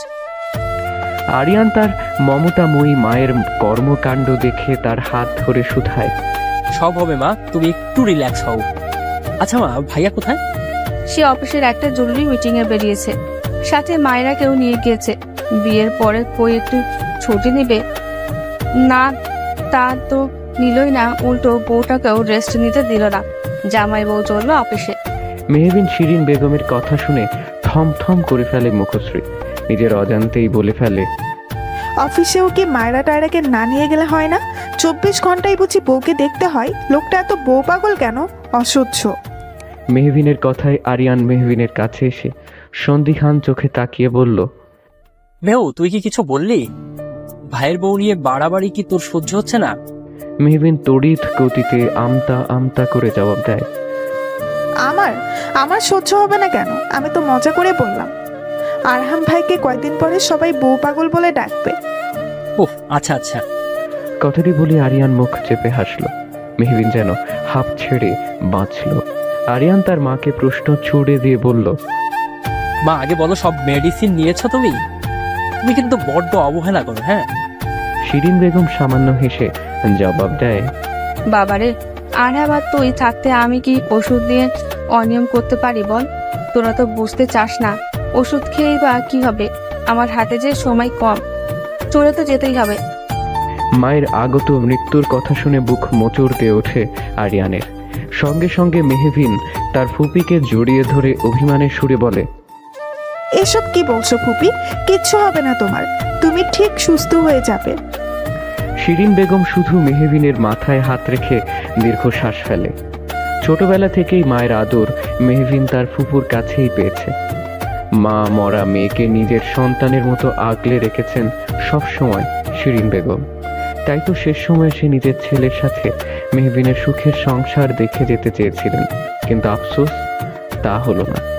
আরিয়ান কপাট রাগ দেখিয়ে বলে, মা তোমাকে কতবার বলেছি আমি এইসব কথা একদম বলবে না। আমার কিন্তু ভালো লাগে না। তুমিও বলো এইসব কথা। তোমার ছেলের উপর কি তোমার একদমই ভরসা নেই? দূর, খাবোই না কিছু। আরিয়ান অভিমানের সাথে মুখ ফিরিয়ে সিঁড়ি বেয়ে উপরে চলে যায়। শিরিন বেগম মেহবিনের দিকে তাকিয়ে আলতো হেসে বলে, ছেলেটা আমার বড্ড অভিমানী। যাই গিয়ে ছেলেটার রাগটুকু কমানোর ব্যবস্থা করে আসি। মা পাগল ছেলে হয়েছে দুটো আমার। শিরিন বেগমের কথা শুনে মেহবিনও হেসে ওঠে। মেহবিন এক কাপ চা নিয়ে নিজের বারান্দায় এসে দেখে আরহামদের গাড়ি প্রবেশ করছে গেট দিয়ে। আরহাম এবং মায়রা হাসতে হাসতে গাড়ি থেকে বের হচ্ছে। মায়রা হাসতে হাসতে আরহামের গাল ধরে টেনে দেয়। আরহাম মাথা চুলকে লাজুক হাসে। তা দেখে আর এক দফা হাসে মায়রা। মেহবিন দ্রুত তার ঘরে চলে আসে। বিকাল থেকে এমনিতেই তার মাথা ধরে আছে, তার মধ্যে আরহামের কাণ্ড দেখে তার মাথা আরো ধরে আসছে। বিছানার উপর বসে বিরক্তির সহিত বলতে থাকে, আমাকে এই বাড়িতে রেখেছে নিজেদের রং ঢং দেখানোর জন্য। আমি সব বুঝে গিয়েছি। 1 নম্বরের বদলোক হচ্ছে আরহাম হাসান তালুকদার। বদলোকটাকে হাড়ে হাড়ে চিনি আমি। মেহবিন তার ফুপুর ঘরে চলে গেল। সেখানে মাথা ব্যথার ওষুধ থাকলেও থাকতে পারে। আরহাম অফিস থেকে এসে মেহবিনের কক্ষের সামনে এসে উকি দিয়ে দেখে মেহবিন নেই। আরহাম কি ভেবে যেন তার মায়ের ঘরের সামনে গিয়ে শুনতে পেল তার মা মেহবিনকে বলছেন, মেহু, তুই এখানে? কিছু লাগবে? তোমার কাছে কি মাথা ব্যথার ওষুধ আছে ফুপু? আসলে আমার মাথা ব্যথা করছে। শিরিন বেগম মেহবিনের হাতে ওষুধ দিয়ে প্রশ্ন করেন, খেয়েছিস কিছু? না ফুপি, আসলে খাবো না আজকে, শরীরটা ভালো লাগছে না। স্টুপিডের মতো খাবে না কেন? না খেয়ে শরীর তো হ্যাংলা পাতলা করে রেখেছো। আয়নায় নিজেকে দেখেছো ঠিক করে? মেহবিন এবং আরহামের মায়ের কথার মাঝেই আরহাম তার মায়ের ঘরে প্রবেশ করে মেহবিনকে প্রশ্ন করে। আরহামকে দেখে ঘাড় তেড়ামি করে জবাব দেয় এক প্রকার, হ্যাঁ, আমার তো মায়েরা আপুর মতো চিরফিকার নেই। নিজেকে আয়নায় দেখবো কি করে বলুন তো? কথাটি বলে শুকনো মুখে বেরিয়ে যায় মেহবিন। আরহাম সূক্ষ্ম দৃষ্টিতে সেদিকে তাকিয়ে বিরক্তির সহিত বলে, স্টুপিড কোথাকার, জাস্ট রিডিকিউলাস। দেখেছো মা, তোমার ভাইয়ের মেয়ে কেমন বার বেড়েছে? আরহামের মা উচ্চ স্বরে বললেন, তুইও কম বাড়াবাড়ি করছিস না। এমনিতেই মেয়েটার শরীর ভালো না, বেশি বাড়াবাড়ি কিন্তু ভালো নয় আরাম। আরহাম নিশ্চুপ হয়ে দাঁড়িয়ে থাকে। গভীর রাতে মেহবিন অনুভব করে কেউ তাকে হ্যাচকা টান দিয়ে শোয়া থেকে উঠিয়ে ফেলেছে। রাতে নিজের প্রাক্তন স্বামীকে নিজ কক্ষে দেখে চিৎকার করতে গিয়েও থেমে যায়। আরহামকে দেখে কিঞ্চিত সময়ের জন্য থমকে থাকে তার চাহনি। বেড়ে যায় হৃদস্পন্দন। কেমন শ্বাসরুদ্ধ অবস্থা। সামনে সাদা শার্ট পরিহিত টকটকে ফর্সা যুবক, যার কালো কুচকুচে মণিজোড়া অস্থিরতার সহিত মেহবিনকে পরখ করে নিচ্ছে। মেহবিন মাথা নুইয়ে নিল, সরে আসতে চাইল আরহামের থেকে। আরহাম তাকে সরে যেতে দিল না, মেহবিনকে হ্যাচকা টান দিল। টানের ফলে ব্যক্তিকভাবে মেহবিনের মাথা এসে আরহামের সুঠম দেহের মাঝখানে থাকা বুকে এসে আলতো করে ধাক্কা দেয়। চমকে যায় আরহাম। মেহবিনের পিঠে হাত রাখতে গিয়েও নিজের হাত সরিয়ে মেহবিনের বাহু শক্ত করে ধরে মেহবিনকে নিজের বুক থেকে সরিয়ে নিজ বরাবর সামনাসামনি বসায়।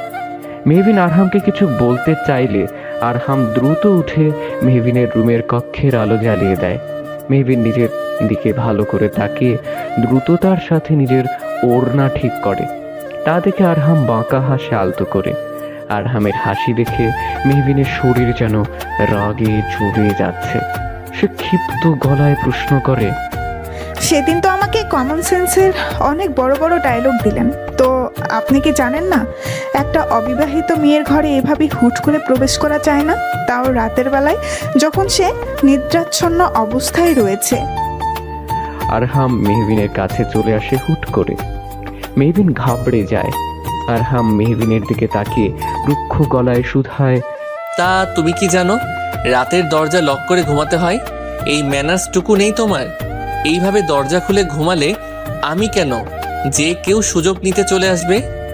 আরহামের শেষের কথায় ঘৃণায় মুখ ঘুরিয়ে নেয় মেহবিন।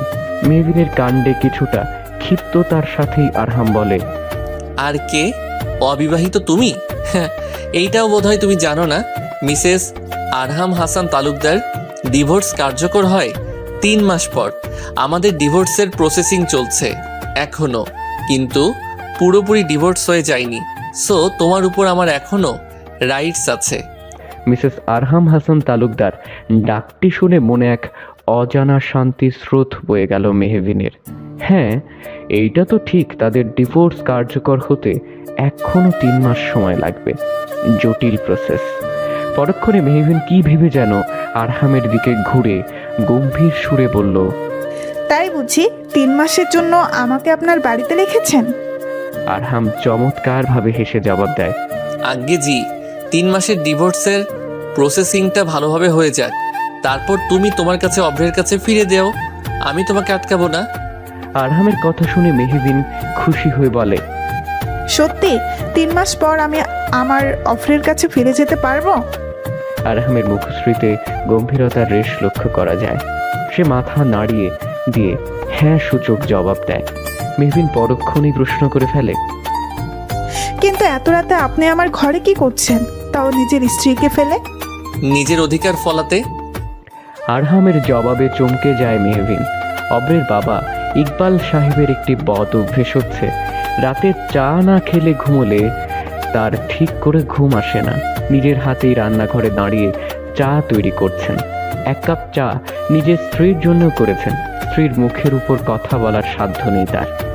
আরহামের বাবা মারা যাওয়ার পরে অব্রের মা যখন সিদ্ধান্ত নিলেন তারা আলাদা হয়ে নিজেদের মতো সংসার করবেন, তখন অব্রের মায়ের বিরুদ্ধে কিছু বলতে পারেননি অব্রের বাবা। নিজের সত্য পিতা হারানো 2 ভাইপো এবং ভাবিকে তালুকদার বাড়িতে দেখে আলাদাই বাড়িতে চলে এসেছিলেন তারা। সেই বাড়িও আরহামের বাবা নিজের টাকায় করা, যা তিনি তার একমাত্র ছোট ভাইকে দিয়ে গিয়েছিলেন। এমনকি বিজনেসের অর্ধেক পার্টনারশিপ অব্রকে দিয়ে গিয়েছেন, যার ফলে অব্র এখন তাদের বিজনেসের অস্ট্রেলিয়ার ব্রাঞ্চ সামলাচ্ছে। আরহামের বাবা কখনো কাউকে বঞ্চিত করেননি। নিজের ভাইয়ের করা উপকারের কথা মনে পড়তেই 2 ফুটো চোখের জল গড়িয়ে পড়ল ইকবাল সাহেবের নেত্রপল্লব থেকে। তার বিপরীতে কখনো তিনি কিছুই করতে পারেননি। কিন্তু যখন নিজের ভাবির শেষ ইচ্ছের কথা জানতে পারলেন, তিনি মেহবিনকে নিজের ছেলের বউ হিসেবে চাইছেন, তখন অনিচ্ছা সত্ত্বেও নিজের হবু বৌমাকে আরহামের হাতে তুলে দিয়েছিলেন তিনি। অবের মায়ের প্রথম থেকেই মেহবিনকে তেমন পছন্দ ছিল না, তাই তিনিও বিরক্তি দেখাননি। অব্র নিশ্চুপ থাকলেও নিজের ছেলের আচরণে স্পষ্ট টের পেয়েছেন বাবার এমন কাজে তার ছেলে যথেষ্ট কষ্ট পেয়েছে। তাই তো বাবাকে আগের মতো ফোনও করে না সে। চা হাতে নিয়ে নিজের কক্ষের সামনে গিয়ে শুনতে পেলেন নিজের স্ত্রীর ফোন আলাপ। তিনি ছেলেকে বলছেন, আর কত রাগ করে থাকবি বা? তুই আমাদের একমাত্র সন্তান, এইবার তো দেশে ফিরে আয়। কতদিন এইভাবে দৌড়ে থাকবি? কতদিন মন ভরে দেখি না তোকে। আরেকটা খবর জানিস বাপ, ওই মেয়ের তো ডিভোর্স হয়ে গেছে। মেহবিনের ডিভোর্সের খবরে অব্রের খুশি ফোনের উপাস থেকেই খুব ভালো করে উপলব্ধি করতে পারলেন অব্রের মা। অব্র তার মায়ের বিপরীতে এমন কিছু বলল তা শুনে অব্রের মা চট জলদি ফোনটা রেখে তার স্বামীর হাত ধরে উৎফুল্লিত হয়ে বললেন, ওগো শুনেছ, আমাদের অগ্র দেশে ফিরছে। নিজের অধিকার ফলাতে মানে? মেহবিনকে চমকে দিয়ে নিজের পেছনে থাকা হাত জোড়া সামনে নিয়ে এলো আরহাম। মেহবিন আরহামের হাতে দুধের গ্লাস দেখে তার নেত্র জোড়া বড় বড় করে বলল, দুধের গ্লাস দিয়ে কি হবে? তুমি এখন সম্পূর্ণ দুধের গ্লাস শেষ করবে অ্যাজ সুন অ্যাজ পসিবল। আর ও ক্রেজি? আমি দুধ? ছি, কখনো না। দুধ দেখলেই আমার বমি পায়। কথাটি বলেই মেহবিন বমি করার মতো মুখটা বিকৃত করল। মেহবিনকে দেখে আরহাম বিরক্তির সহিত বলল, তুমি কি ছোট বাচ্চা? শরীর খারাপ লাগছে, দুধ খেয়ে নাও, ভালো লাগবে। নিজের শরীরের দিকে তাকিয়েছো, প্রতিদিন 1 গ্লাস করে দুধ খাবে এখন থেকে। It's my order. না না, আমি দুধ খাবো না। আচ্ছা, আমার শরীর খারাপ করলেও আপনার কি? আপনি আমাকে জোর করতে পারেন না। 100 বার পারি। ওই যে বললাম, এখনো আমাদের সম্পূর্ণ ডিভোর্স হয়ে যায়নি। সেই অধিকার থেকেই বলছি, আমি চাইলেই কোনো স্টাফকে দিয়ে তোমার ঘরে দুধটা পাঠিয়ে দিতে পারতাম, কিন্তু তুমি যা ঘাটতার স্টুপিড মেয়ে, আমি ছাড়া এই কাজ কেউ পারবে না। মেহবিন দরজার দিকে নিজের আঙ্গুল তাক করে আরহামকে উদ্দেশ্য করে বলে, এক্ষুনি বেরিয়ে যান। আমি কিছুতেই খাবো না। আপনার বউকে গিয়ে খাওয়ান। আমি খাবো না মানে খাবো না। আরহামের জেদ এইবার চরম খারাপ অবস্থায় পৌঁছে যায়। সে মেহবিনকে টেনে মেহবিনের মুখ চেপে দুধের গ্লাস টুকে মুখে দিয়ে কিছুটা দুধ খাইয়ে দেয়। মেহবিন কাশতে থাকে। আরহাম মেহবিনের থেকে সরে গিয়ে গম্ভীর সুরে বলে, চুপচাপ খেয়ে নাও মেহবিন, আমাকে রাগিও না, না হলে সবটুকু আমি এইভাবেই খাইয়ে দিব। মেহবিন অসহায়ভাবে কিছুক্ষণ চেয়ে থাকে। আরহামের দিকে তাকিয়ে বলে, আরে মাইরা আপু, তুমি? মেহবিনের কথা শুনে আরহাম পেছনের দিকে তাকাতেই মেহবিন ভো দৌড় দেয়। আসলে মায়েরা সেখানে ছিলই না। আরহাম দুধের গ্লাস হাতে নিয়ে মেহবিনের পিছনে দৌড়াতে দৌড়াতে রাগে চেঁচিয়ে বলে, আজকে সবটুকু দুধ তোমাকে খাইয়ে ছাড়বো, স্টুপিড মেয়ে কোথাকার। মেহবিন দৌড়াতে দৌড়াতেই জবাব দেয়, ধরতে পারলে তো আগে আমাকে ধরে দেখান দেখি। অপরদিকে মজনু বাগানের কেয়ারটেকার নিরিবিলি একা বাগানে বসে আছে। মজনুকে একা এত রাতে বাগানে দেখে রাহেলা এগিয়ে এসে মজনুর কাছে, যিনি আরহামের মায়ের পার্সোনাল কাজের লোক হলেও পরম আদরের শিরিন বেগমের। মজনুর পাশে বসে রাহেলা খেয়াল করে কোনো এক কারণে মজনুর মন খারাপ। রাহেলা প্রশ্ন করে, আপনার কি হয়েছে মজনু ভাই? আর কইও না বুয়া, বহুত কষ্টে আছি। 5ম নাম্বার প্রেমটাও টিকলো না, সেমির বিয়ে হয়ে গেছে। মজনুর কথা শুনে মনে মনে খুশি হয় রাহেলা। অনেক আগে থেকেই মজনুকে পছন্দ করে সে। পরক্ষণে মেজাজ দেখেই বলে, আপনাকে আগেও বলেছি আমারে বুয়া করবেন না। আমি কি আপনার বাড়ির বুয়া? আমার এত সুন্দর নাম, আমার রাহেলা বানু কইয়া রাখবেন। মজনু মুখ ঘুরিয়ে জবাব দেয়, মাথা গরম করবো না বুয়া, মেজাজ বহুত খারাপ, অনেক দুঃখে আছি। বিষ খাইয়া ওই সেমরি আর সিনির জামাইয়ের নামে সুইসাইড নোট লেখা যাবো, বুঝলা? আমি বেশ আয়না দিই মজনু ভাই, টাকা দেন। আমার কাছে এখন টাকা নাই। রাহেলার উত্তরে মাথায় হাত দিয়ে বসে থাকে মজনু। রাহেলা শব্দ করে হেসে ফেলে। তাদের কথার মাঝে কোথা থেকে মেহবিন এসে পড়ে। পিছন পিছন আরহামও দৌড়তে থাকে। মেহবিন থেমে যায়। আরহামও থেমে গিয়ে মেহবিনের হাত ধরে ফেলে বলে, এখন কোথায় পালাবে তুমি? চটজলদি সব দুধ শেষ করো। মজনু এবং রাহেলা ফ্যালফ্যালে দৃষ্টিতে তাকিয়ে থাকে আরহাম এবং মেহবিনের দিকে। মেহবিন দুধের গ্লাস হাতে নিয়ে খেতে গিয়েও পরক্ষণে তা ছুঁড়ে ফেলে আবারও দৌড় দেয়। সেই দুধ গিয়ে সম্পূর্ণ মজনুর গায়ে গিয়ে পড়ে। মজনুর সারা শরীরে দুধের মাখামাখি। আরহাম চিৎকার করে বলে, উফ, জাস্ট এ রিডিকিউলাস, স্টুপিড মেয়ে। ঘটনাটি বুঝতেই মজনুর কিছুক্ষণ সময় লাগে। আসলে কি থেকে কি হলো সে নিজেও বুঝতে পারছে না। রাহেলা উঠে দাঁড়ায়। মজনু তার শরীরের দিকে তাকিয়ে অসহায়ভাবে কান্নার সুরে বলে ওঠে, বাবা রে, আমার সাথে কেন এমন হয়? দূর থেকে স্বামীর সাথে তার প্রাক্তনের অতি ঘনিষ্ঠতা দেখে মায়রা এগিয়ে গেল। মায়রাকে দেখে মেহবিন কিছুটা পিছে হটে গেল। আরহাম ঘরে চলো প্লিজ, আমার কিচ্ছু ভালো লাগছে না। কথাটি বলেই আরহামের হাত ধরে কোনো কিছু না বলে আরহামকে দ্রুত বাগান থেকে নিয়ে গেল। আরহাম হয়তো কিছু বলতে চাইছিল কিন্তু বলতে পারল না। মেহবিন দুধের গ্লাস হাতে ঠায় দাঁড়িয়ে রইল, যেন দৃশ্যটি তার কাছে যথেষ্ট মন্দ ঠেকেছে। মজনুকে ভিজে থাকতে দেখে রাহেলা তাকে নিয়ে বাড়ির ভিতরে চলে গেল। মেহবিনের মনে হলো তার থেকে কেউ প্রতিনিয়ত তার শখের জিনিস কেড়ে নিচ্ছে, কিন্তু সে চাইলেও কিছু করতে পারছে না, শুধুমাত্র সহ্য করা ছাড়া। বসন্তের শুরুর দিকের আবহাওয়াতে আকাশ জুড়ে ঘন মেঘে ঢাকা, হালকা বাতাস জানান দিচ্ছে আজকের রাতের অন্ধকারের তীব্র বৃষ্টিপাতের কথা। মেহবিন আকাশের পানে অদ্ভুতভাবে তাকিয়ে রইল। অপরদিকে আরহামকে ঘরে নিয়ে এসে মায়রা বিছানায় বসে পড়ে। আরহাম তা দেখে কোমরে হাত রেখে বলে, আমাকে এইভাবে টেনে নিয়ে আসলে কেন?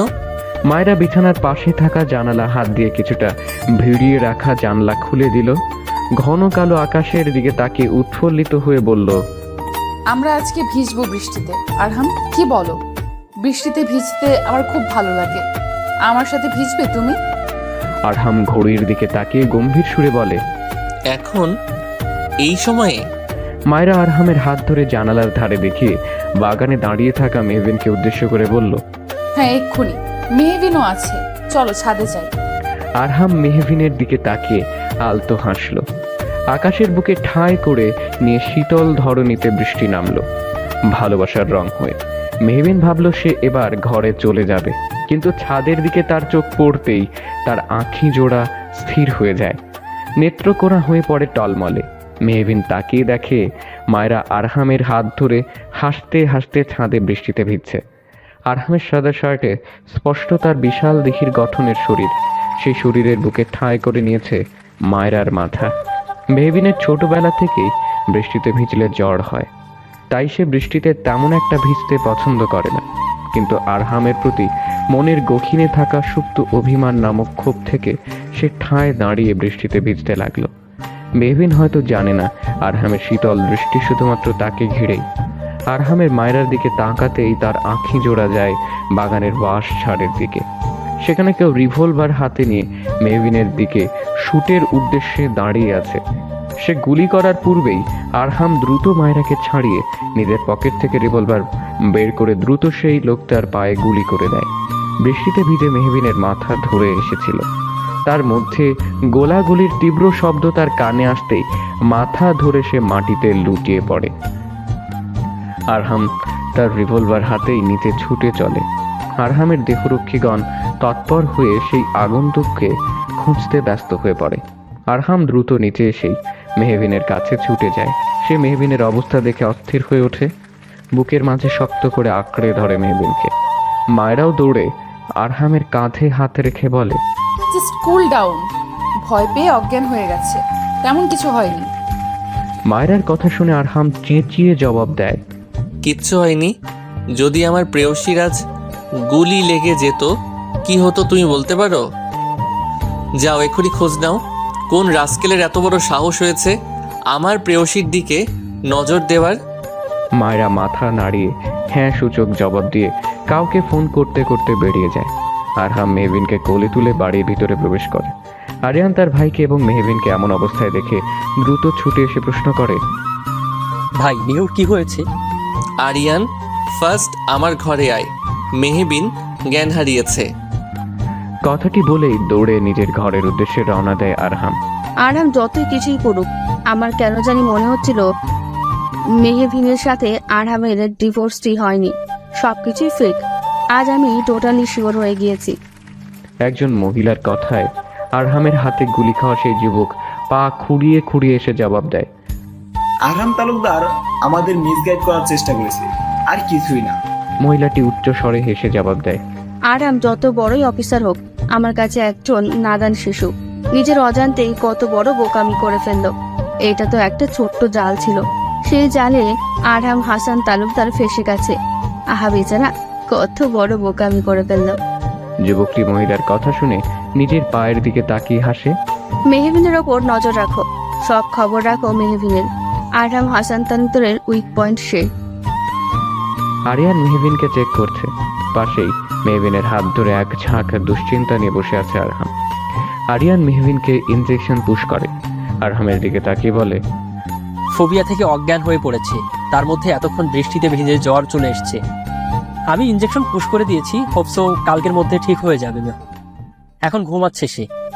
মায়েরা ঘরে ঢুকেই এক প্রকার ক্ষিপ্ত গলায় আরহামকে উদ্দেশ্য করে বলল, তুমি কি করেছো আরহাম? তুমি বুঝতে পারছো? এতটাই এক্সাইটেড না হলেও পারতে। আমাদের সাজানো এত প্ল্যান সব নষ্ট হয়ে গেল মুহূর্তেই। এখন আমাদের মিশনের মাঝখানে বেচারি মেহবিন ফেসে গেল। আমি জানি, কিন্তু কিন্তু কি আরহাম? আরহাম শান্ত গলায় জবাব দেয়, তাই বলে কি আমি আমার মেহবিনকে মৃত্যুর মুখে ঠেলে দিব? No way. আমি থাকতে আমার প্রেয়সীর কিচ্ছু হবে না। মায়েরা চুপ হয়ে গেল। আরিয়ান মেহবিনের কপালে হাত দিয়ে বলল, জ্বর বাড়ছে ভাইয়া। আরহাম উঠে দাঁড়িয়ে একজন মেয়ে স্টাফকে দিয়ে একটা বাটিতে করে পানি আনিয়ে নিল। ছোট কাপড় হাতে নিয়ে মেহবিনের পাশে বসলো। এখন কি সারা রাত তুমি মেহবিনের সাথে থেকে জল পড়তেই দিবে? প্লিজ ডোন্ট ডু দিস আরহাম। মেহবিনও কিন্তু এখন সবকিছুই জেনে যাবে। মায়েরার কথায় আরহাম ভেজানো কাপড় মেহবিনের কপালে থেকে জবাব দেয়, চিন্তা করো না, জ্বরটা কমলেই ভোরের আগে আমি চলে যাব। তোমরা গিয়ে ঘুমিয়ে পড়ো। ওকে ভাইয়া, টেক কেয়ার হার। আমি আবার মাঝরাতে এসে দেখে যাব। হ্যাঁ। কথাটি বলেই আরিয়ান বেরিয়ে যায়। মায়েরা কিছুক্ষণ দাঁড়িয়ে থেকে চলে যায়। আরহামের নেত্রকোনা বেয়ে এক ফোঁটা জল গড়িয়ে মেহবিনের ললাটে টুপ করে গড়িয়ে পড়ে। আরহাম মেহবিনের হাত জোড়া নিজের গালে ঠেকায়। কতটা ভয় পেয়ে গিয়েছিল সে তখন। হয়তো দেরি হলে আর জীবনের জন্য হারিয়ে ফেলতো তার প্রেয়সীকে। আমি তোমাকে সবকিছুর বিনিময়ে যত্ন করে আমার মনের গহীনে লুকিয়ে রাখবো প্রেয়সী। তোমার অস্তিত্ব, উপস্থিতি সবটুকুতে ঘিরে আছে আমার ভালোবাসা। কথাটি বলেই আরহাম মেহবিনের ললাটে ভালোবাসার স্পর্শ এঁকে দেয়। মেহবিন হালকা নড়ে গিয়ে আরহামের হাত শক্ত করে আঁকড়ে ধরে গভীর ঘুমে আচ্ছন্ন হয়ে ঘুমের রাজ্যে পাড়ি দেয় মেহবিন। আরহাম তা দেখে ফিক করে হেসে ওঠে। ভোরের আলো ফুটতেই মেহবিনকে রেখে আরহাম ঘর থেকে বেরিয়ে যায়। ভার্সিটি এসে গভীর এক চিন্তায় মগ্ন মেহবিন। কালকে রাতের কথা কিছুতেই যেন মনে পড়ছে না তার। সবকিছুই ঝাঁপসা তার কাছে। অন্তু মেহবিনের পাশে বসে প্রশ্ন করে, কি এত ভাবছিস রে? মেহবিন হালকা হেসে জবাব দেয়, তেমন কিছু না রে। কালকে ভ্যালেন্টাইন্স ডে, কি প্ল্যান তো? সিঙ্গেল মানুষের আবার কিসের ভ্যালেন্টাইন? তিনি তো অভিমান করে বিদেশে আছেন। অব্রের কথা বলে মুখটা বেঁকিয়ে ফেললো মেহবিন। মেহবিনের কথার মাঝেই মেহবিনের ফোনে অব্রের মায়ের ফোন আসলো। এতদিন পর ভদ্রমহিলার ফোন দেখে কিছুটা অবাক হয়ে রিসিভ করে প্রথমে সালাম দিল মেহবিন। জবাবে ওয়ালাইকুম আসসালাম বলে তিনি জিজ্ঞেস করলেন, কেমন আছো মেহবিন? জি ভালো, আপনারা ভালো আছেন? তোমার ডিভোর্সের তো অনেক দিন হলো, তা এখন কি পরিকল্পনা তোমার? কি করবে ভেবেছো? জবাবে মেহবিন নিশ্চুপ। তিনি উত্তর না পেয়ে বললেন, কালকে আমার বাসায় একটা পার্টি থ্রো করেছি, একটা স্পেশাল সারপ্রাইজ আছে, এসো কিন্তু, আমি তোমার অপেক্ষায় থাকবো। কথাটি বলেই অব্রের মা ফোন কেটে গেলেন। মেহবিন বুঝতে পারলো হঠাৎ তাকে কেন ডেকে পাঠালো অব্রের মা। কিসের সারপ্রাইজ? মাঝরাতে সকলের আড়ালে নিজের প্রেয়সীকে এক পলক দেখার তীব্র আকাঙ্ক্ষায় তার কক্ষে ছুটে যায় আরহাম। মেহবিন তখন গভীর ঘুমে আচ্ছন্ন। আরহাম মেহবিনের পাশে বসে মেহবিনের চুলে পরম যত্নে বিলি কেটে দিচ্ছে। মেহবিন পুনরায় আরহামের হাতখানা শক্ত করে আঁকড়ে ধরে, যেন ঘুমের মাঝে সে কাউকে শক্ত করে আঁকড়ে ধরে বেঁচে থাকতে চাইছে। কিন্তু সে কে? সে প্রশ্নের উত্তর হয়তো মেহবিন স্বপ্নে কিংবা বাস্তবে কোথাও সঠিকভাবে পাচ্ছেন। আরহাম মেহবিনের হাতে নিজের বুকে ঠেকিয়ে আনমনে আওড়ায়, আর কতদিন এইভাবে তোমাকে নিজের থেকে দূরে সরিয়ে রাখবো প্রেয়সী? আমার যে কষ্ট হচ্ছে। আচ্ছা, তোমারও কি আমার জন্য কষ্ট হয়? ঘুমন্ত মেহবিনের থেকে কোনরূপ উত্তর না পেয়ে আরহাম দীর্ঘ নিঃশ্বাস ফেলে। জানালার থেকে আবছা চাঁদের আলো এসে মেহবিনের মুখশ্রীর সৌন্দর্যকে দ্বিগুণভাবে তুলে ধরছে আরহামের পানে। আরহাম খানিকটা স্মিত হেসে ফের বলতে লাগলো, আমি বড্ড স্বার্থপর প্রেয়সী। ঝুঁকি থাকা সত্ত্বেও তোমাকে এক পলক দেখার জন্যে নিজের বাড়িতে জোর করে রেখে দিয়েছি। কিন্তু কি করব বলো, তোমাকে না দেখে থাকার বেদনা অসহ্যনীয়, তা আমি ক্ষণে ক্ষণে উপলব্ধি করেছি। যখন শুনেছি তুমি নাকি অভ্রকে ভালোবাসো, তোমাদের বিয়েও ঠিক, আমি মেনে নিতে পারিনি, স্বার্থপর হয়ে পড়েছিলাম। আমি সত্যি চাইনি তুমি কোনোভাবে কষ্ট পাও, কিন্তু কি করব বলো। আরহাম হয়তো আরও কিছু বলতে চেয়েছিল, কিন্তু পরক্ষণে দমে গেল। হৃদয়ে জমে থাকা কিছুর কথা যেন পরক্ষণে আব ডালে চলে গেল। ভিতর থেকে কথাগুলো মুখে প্রকাশ পেল না। নীরব হয়ে গেল আরহাম। মায়েরা পানি খাওয়ার জন্য নিজের ঘর ছেড়ে নিচের দিকে যাচ্ছিল, কিন্তু মেহবিনের কক্ষের সদর দরজা খুলে থাকায় সে উঁকি দিয়ে দেখতে পায় আরহাম এবং মেহবিনের ভালোবাসার দৃশ্য। অসহায়ভাবে তাকিয়েই থাকলো সে। আখি জোড়া কেমন ভেজা লাগছে তার। সে দ্রুত নিজেকে নিয়ন্ত্রণ করে নিচের দিকে চলে গেল। আরিয়ান ড্রয়িং রুমে বসে কফি খেয়ে ল্যাপটপ নিয়ে বসে ছিল। মায়েরাকে হন্তদন্ত হয়ে বেরিয়ে আসতে দেখে উপরের দিকে তাকিয়ে প্রশ্ন করে, উপর থেকে ছুটতে ছুটতে আসছো কেন? Is everything okay?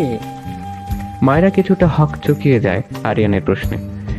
কণ্ঠে মলিনতা এনে উত্তর দেয়, পানি খেতে এসেছিলাম, বড্ড পানি পান করতে ইচ্ছে করছে। আরিয়ান তীক্ষ্ণভাবে মায়েরার দিকে তাকালো। মায়েরা নিজের নজর নিজের দিকে রেখেই রান্নাঘরে চলে যেতে নিলে আরিয়ানের একটা কথা শুনে থেমে যায়। আরিয়ান পুনরায় সোফায় বসে মায়েরাকে উদ্দেশ্য করে বলেছিল, নিজেকে ভাইয়ার সত্যিকারের বউ ভেবে ফেলো না আবার, হ্যাঁ? বলে যাও না সবকিছুই কিন্তু নাটক। আরিয়ান কথায় মায়েরা তড়িঘড়ি করে আরিয়ানের কাছে গিয়ে কণ্ঠে কাঠিন্যতা নিয়ে এসে শুধায়, এসব কি বলছো? আমি একজন আনডিউটি ক্রাইম হাইডেন অফিসার, আমি জানি আমার ডিউটি। আর বাকি রইলো এই বিয়ের নাটকটা। এটা শুধুমাত্র নিজের মিশনকে ফুলফিল করার জন্য করেছি, যেন আমাদের মিশনের জন্য মেহবিনের কোনো ক্ষতি না হয়, আর কিছুই না। সেইটা তুমিও জানো আরিয়ান। আরিয়ান হুট করে উচ্চ স্বরে হেসে বলে, আরে ঠাট্টা করছিলাম, আমি জানি তুমি কতটা দায়িত্ববান অফিসার। এই গভীর রাত মস্করার জন্য উপযুক্ত সময় নয় বলে আমি মনে করি। আরিয়ান হাসি থামিয়ে গম্ভীরভাবে বসে পড়ল। মায়েরাও আরিয়ানের পাশে বসে আরিয়ানের পাশে বসে থাকা আরেক কাপ কফি হাতে নিয়ে তাতে চুমুক দিয়ে বলল, এক্সট্রা কাপে কার জন্য কফি রেখে দিয়েছিলে? রাতে ভূত ছাড়ার কি আছে, ভূতের জন্য বানিয়েছিলাম। তুমি খেয়ে ফেললে? কিছুটা বিরক্তি নিয়েই বলল আরিয়ান। কফি খেয়েছে বলে রেগে গেলে? এত অল্পতে রেগে গেলে এত সুন্দর চেহারা দিয়ে লাভ হবে না। জিএফ কেন, বউও জুটবে। কথাটি বলে মায়েরা খিলখিলিয়ে হেসে উঠল। আরিয়ান কিছুটা মন খারাপ করে গম্ভীর সুরে বলল, কলেজে ক্রাশ বয় ছিলাম, হ্যাঁ। ভাব দেখাতে গিয়ে কত সুন্দরীকে যে ইগনোর মেরেছি তার হিসাব নেই। দেখো আমার কত ফ্রেন্ড বিয়েও করে ফেললো, অথচ আমি এখন পর্যন্ত পিওর সিঙ্গেল। এদিকে মেয়েরা ভাবে আমি এক নম্বরের একটা প্লে বয়। জাস্ট ভাবতে পারছো ব্যাপারটা? মায়েরা পুনরায় হেসে ওঠে। আরিয়ান দ্রুত উঠে মায়েরার থেকে কফির কাপ কেড়ে নিয়ে, আমার কফি আর খেতে হবে না তোমাকে, ঘরে যাও ফার্স্ট। এই ভ্যালেন্টাইনে আমি জিএফ জুটিয়ে দেখব। এখন যাও, জাস্ট গো। মায়েরা ফের হাসতে হাসতে বলল, আচ্ছা দেখবো আমি ডাক্তার আরিয়ান হাসান তালুকদার আদৌ জিএফ জোটাতে পারে কি না। ঘড়িতে তখন 12টা ছুঁই ছুঁই। হাতের পিছনে থাকা সাদা হলুদ এবং লাল টকটকে গোলাপ ফুলের অপূর্ব বুকেটা নিয়ে আরহাম মেহবিনের বিছানার পাশে রেখে মেহবিনের লালাটে নিজের অধর জোড়া স্পর্শ করে আনমনে বলে ওঠে, happy Valentine day my lady. Mehbin bag হাতে নিয়ে ভার্সিটির উদ্দেশ্যে বেরিয়ে যাচ্ছিল। তাদের ভার্সিটিতে ক্লাস শেষে বসন্তের উৎসব আছে। সবাই শাড়ি পরবে আজ, কিন্তু সে পরবে না। সব বসন্ত যেন অনেক আগেই তার জীবন থেকে বিদায় নিয়েছে। হঠাৎ মেহবিনের আঁখি জোড়া যায় তার বিছানার কিনারে থাকা ফুলের সুন্দর বুকের দিকে। এই বুকেটা কোথা থেকে আসলো? মেহবিন নানা প্রশ্ন মস্তিষ্কে রেখে আনমনে বুকেটা নিজের বুকে ঠেকিয়ে তীব্র শান্তি অনুভব করলো। অদূরে লক্ষণে মুচকি মুচকি হাসির ঝলক। মেহবিন দেখতে পেল বুকেটার মাঝখানে ছোট্ট একটা চিরকুট। সে চিরকুটে গুটি গুটি অক্ষরে লেখা, আরও একটি বসন্ত চলে এলো। এই বসন্ত আলাদা, অন্যরকম স্নিগ্ধ। সেই স্নিগ্ধতার কারণ কি তবে তুমি প্রেয়সী? আমার বসন্তের প্রেম তোমাকে নিবেদন করলাম সামান্য গোলাপ দিয়ে। তুমি সদরে গ্রহণ করলে কৃতার্থ হইব। দয়া করে আমার আবেদন মঞ্জুর করিয়া আমার জীবনের বসন্ত হয়ে আমার মনের গহীনে আজীবন থেকে যাও। Happy Valentine's day. ইতি তোমার এক গোপন প্রেমিক। আর কিছুই ছিল না চিরকুটে। মেহবিন ভরকিয়ে গেল চিরকুটটি পড়ে। কার এমন সাহস হলো আরহামের কড়া দেহরক্ষীদের পেরিয়ে মেহবিনের ঘরে এসে এমন প্রেম নিবেদন করতে? মেহবিনের নানা জল্পনার মাঝে নিজের দিকে থেকে শুনতে পেল মায়রার হাঁক। মায়রা হাঁক ছেড়ে আরহামকে ডেকে বলছে, আরহাম বেবি, কোথায় তুমি? আজকের দিনেও তুমি লেট করবে? কত দেরি হয়ে যাচ্ছে। মায়রার পরনে বসন্তের হলুদ শাড়ি। আরহাম তড়িঘড়ি করে ঘড়ি পড়তে পড়তে সিঁড়ি বেয়ে নেমে এসে মায়রার কাছে দাঁড়িয়ে কানে হাত দিয়ে বলল, সরি মায়েরা ডার্লিং, একটু লেট হয়ে গিয়েছে, চলো চলো। আরহামও মায়রার সাথে মিলে বসন্তের হলুদ পাঞ্জাবি পরে যাচ্ছে। আরহামের মা শিরিন বেগম দুজনকে দেখে নিজের চোখের কাজল দিয়ে নজর কাটিয়ে বললেন, কত সুন্দর লাগছে আমার বাচ্চাদের, কারোর নজর না লাগুক। তা এখন তোরা কোথায় যাচ্ছিস? মায়রা খুশি হয়ে উত্তর দেয়, প্রথমে বসন্ত উৎসবে, তারপর আরো অনেক জায়গা আছে। আজকে সারাদিন আমরা ঘুরবো। বিয়ের পরে আমাদের প্রথম ভ্যালেন্টাইন্স ডে বলে কথা। মায়রার কথা শুনে নিজের মুখ ঘুরিয়ে নিচের দিকে চলে আসে মেহবিন। আরিয়ান মেহবিনের পাশে দাঁড়িয়ে বলে, তুই আমার সাথে আয়, আমি তোকে ভার্সিটিতে ড্রপ করে হসপিটালে চলে যাব। মেহবিন কিছু বলার আগেই আরহাম আরিয়ানকে উদ্দেশ্য করে বলে, হ্যাঁ তা ভালো হবে, তুই বরং স্টুপিড মেয়েটাকে দিয়ে আয়, যা দিনকাল পড়েছে। আজকের দিনে ভার্সিটির কথা বলে কোথায় যাবে কে জানে, পড়াশোনা তো এমনিতেই চাঙ্গে তুলেছে সে। আরহামের কথা শুনে মেহবিন কিছুটা অভিমানের সুরে আরিয়ানের দিকে তাকিয়ে বলে, আরিয়ান, কাউকে বলে দে যা করতে যাচ্ছে তাই যেন করে। আমাকে নিয়ে কাউকে ভাবতে হবে না, আমি যা ইচ্ছে তাই করব। কথাটি বলে উপরে চলে যায়। আরহাম স্পষ্ট দেখেছে মেহবিনের আখি জোড়ায় থাকা ছলছল অশ্রু। আরহাম কিছুক্ষণ চেয়ে থেকে মায়রার হাত ধরে বেরিয়ে গেল। মায়রা এবং আরহাম গাড়ি নিয়ে বেরিয়ে গেল। মায়রা গাড়িতে উঠেই বলল, আরহাম, আমাদের এক্ষুনি অফিসে যেতে হবে। আজকে মনে হয় কিছু একটা হতে চলেছে। আমারও তাই মনে হচ্ছে। আরহামের কথায় গম্ভীর হয়ে পড়ে মায়রা। অপরদিকে আরহাম এবং মায়রাকে একসাথে বেরিয়ে যেতে দেখে অগোচরে থাকা যুবকটি সেই মহিলাকে ফোন দিয়ে বলে, আরহাম মায়ের সাথে বেরিয়েছে। আরহাম আদৌ চাইছেটা কি? নাটক করছে নাকি সবটাই সত্যি? কিছুই তো বুঝে উঠতে পারছি না ম্যাম। ওপাশ থেকে উত্তর আসে, তুমি শুধু নজর রাখতে থাকো, বাকিটা আমি দেখছি। অন্যদিকে অব্রের মায়ের পার্টিতে যাওয়ার জন্য একটা সাদা কাতানের শাড়ি পরে, চোখে কালো কাজল করে মধ্য কালো কালো টিপ পরে নেয় মেহবিন। নিজেকে খুঁটিয়ে দেখে নেয়, মন্দ লাগছে না। আচ্ছা, মায়রা কি তার থেকেও বেশি সুন্দর? মেহবিন আরহাম এবং মায়রার বিষয়টি মাথা থেকে ঝেড়ে ফেলে। পার্টির উদ্দেশ্যে রওনা দেয় সে, কিন্তু সেখানে কি সারপ্রাইজ অপেক্ষা করছে তার জন্যে? বিয়ের পরে নিজের প্রাক্তন ভালোবাসাকে কাছ থেকে দেখে এক ধাপ পিছিয়ে গেল মেহবিন। যদিও প্রাক্তন ভালোবাসা বললে ভুল হবে, তার ধারণা মতে সে এখনো ভালোবাসে অব্রকে। কিন্তু অব্র, সে কি আদৌ ভালোবাসে মেহবিনকে, নাকি কোনোদিন ভালোবেসেছিল? মেহবিন যখন পার্টিতে প্রবেশ করে তখন অব্রের মা তাকে একটি বড় পার্টি হলের ভিতরে নিয়ে গিয়ে মধ্যখানে দাঁড় করিয়ে বললেন, মেহবিন, সারপ্রাইজ। সারপ্রাইজ শব্দটি কানে পৌঁছে যাওয়ার সাথে সাথেই মেহবিন দেখতে পায় ব্ল্যাক জ্যাকেট পরিহিত ফুলের বুকে হাতে নিয়ে দাঁড়িয়ে আছে অব্র। অব্রকে দেখে মেহবিন এক প্রকার স্তব্ধ হয়ে আছে। যার জন্য এত অপেক্ষা, সেই অপেক্ষার বোঝে অবসান হলো। তার প্রেমিক পুরুষের আবির্ভাব ঘটলো অবশেষে। অপরদিকে অফিসে বসে কিছু কেসের ফাইল দেখছিল আরহাম। পাশেই মায়রা আরহামের দিকে তাকিয়ে আছে। আরহাম খেয়াল করে ভ্রু কুঁচকে জিজ্ঞেস করলো, এভরিথিং ইজ ওকে? মায়রা মাথা নাড়িয়ে অন্যদিকে মুখ ঘুরিয়ে নিল। আরহাম সেদিকে কেমন গুরুত্ব না দিয়ে কাজে মন দিল। তখনই আরহামের ফোনে একটা কল আসলো। সেই কল রিসিভ করে আরহাম জানতে পারলো অব্র ফিরে এসেছে। কথাটি শুনে দ্রুত উঠে দাঁড়ালো। মায়রা আরহামকে অস্থির হতে দেখে প্রশ্ন করলো, কি হলো তোমার আরহাম? তোমাকে এমন চিন্তিত দেখাচ্ছে কেন? আমি আসছি। কথাটি বলে অব্র দ্রুত বেরিয়ে গেল। মায়রা বুঝতে পারলো না আরহাম হঠাৎ এমন হন্তদন্ত হয়ে কোথায় গেল। অব্র এগিয়ে এসে মেহবিনের সামনে দাঁড়ালো। মেহবিন গালে হাত রেখে উচ্ছ্বসিত সুরে বলল, মেহবিন, দেখো আমি ফিরে এসেছি। তুমি একা নও মেহবিন। অব্রের কথা শুনে তৎক্ষণাৎ নিজেকে সরিয়ে ফেলল। মেহবিনকে সরিয়ে যেতে দেখে মুখশ্রী গম্ভীর করে ফেলল অব্র। মেহবিন মাথা নুইয়ে দাঁড়িয়ে আছে। অব্রের দিকে তাকানোর সাহস হচ্ছে না তার।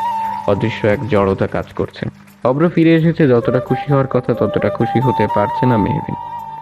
অব্র আরেকটু এগিয়ে যেতে দেখে মেহবিন পিছিয়ে যেতে নিলেই অব্রের মা এসে মেহবিনের কাঁধে হাত রেখে বললেন, মেহবিন, আমার ছেলে ফিরে এসেছে এত দূর থেকে শুধুমাত্র তোমার জন্য।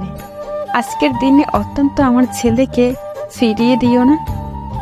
অব্রের বাবা তোমাকে আরহামের মায়ের হাতে তুলে দিয়েই যে ভুলটি করেছিল, সময় এসেছে সে ভুল শুধরানোর। অভ্রের মায়ের কথার মাঝেই অভ্র মেহবিনের সামনে দাঁড়িয়ে বলে, মেহু, তুমি তো আমাকে সেই ছোটবেলা থেকে ভালোবাসো। আরহামও এখন অন্য কাউকে বিয়ে করে ফেলেছে, তাহলে আমরা কেন পারবো না? মেহবিন হয়তো কিছু বলতে চাইছিল, কিন্তু অভ্র তাকে কোনো কিছু বলার সুযোগ না দিয়ে একটি ডায়মন্ডের রিংয়ের বক্স বের করে। তা থেকে ছোট্ট একটি ডায়মন্ডের রিং বের করে মেহবিনের সামনে ধরে হাঁটু গেড়ে বলে, I love you Mehbin, I really love you. প্রথমে আমি আমার ভালোবাসা বুঝতে পারিনি, কিন্তু যখন আরহাম তোমাকে বিয়ে করে ফেললো, আমি তখন ক্ষণে ক্ষণে উপলব্ধি করেছি আমি ঠিক কতটা তোমাকে ভালোবাসি। কিন্তু বিশ্বাস করো, যখন শুনেছি তোমাদের ডিভোর্স হয়ে গিয়েছে, আমি নিজেকে কন্ট্রোল করতে পারিনি। ছুটে চলে এসেছি দেশে শুধুমাত্র তোমাকে নিজের করে নেওয়ার জন্য। মেহবিন কিছুটা দ্বিধা জড়িত গলায় শুধায়, কিন্তু অফ্র, কোনো কিন্তু নয় মেহবিন, আজকের দিনে অন্তত তুমি আমাকে ফিরিয়ে দিও না। Mehbin, will you be my valentine? মেহবিনের ভালোবাসার মানুষ তাকে নিজের থেকে আপন করে নিতে চাইছে, কিন্তু মেহবিনের মন কিছুতেই সায় দিচ্ছে না। তার মন মস্তিষ্ক জুড়ে যেন আরহামের বিচরণ। মেহবিনের থেকে কোনোরূপ উত্তর না পেয়ে অব্র বিনা অনুমতিতে মেহবিনের হাত ধরে আংটি পরিয়ে নিতে নিলেই হুট করে মাঝখানে আরহাম এসে মেহবিনকে নিজের পিছনে সরিয়ে রেখে অব্রের সামনাসামনি দাঁড়িয়ে বাঁকা হাসি দিয়ে দাঁড়িয়ে থাকে। আরহামকে বোধহয় এই সময় আশা করেনি অব্র। অব্র বিরক্তির সহিত প্রশ্ন করে, আরহাম, তুই এখানে কি করিস? আরহাম কিছুটা অবাক হওয়ার ভঙ্গিমায় উত্তর দেয়, ও মাই গড, আমার বউকে তুই আমার পারমিশন ছাড়া বিয়ের প্রপোজাল দিচ্ছিস? সেইটা আমি কি করে মেনে নিব বলতো? যাকগে, প্রপোজ করবি ভালো কথা, আমার থেকে পারমিশন নিবি তো, তাই না? তোর বউ মানে? অব্রের বোকা প্রশ্নে আরহাম কিছুটা উচ্চ স্বরে হেসে মেহবিনের দিকে কড়া চোখে তাকিয়ে জবাব দেয়, কেন? যাকে তুই প্রপোজ করছিলি সে তোকে বলেনি?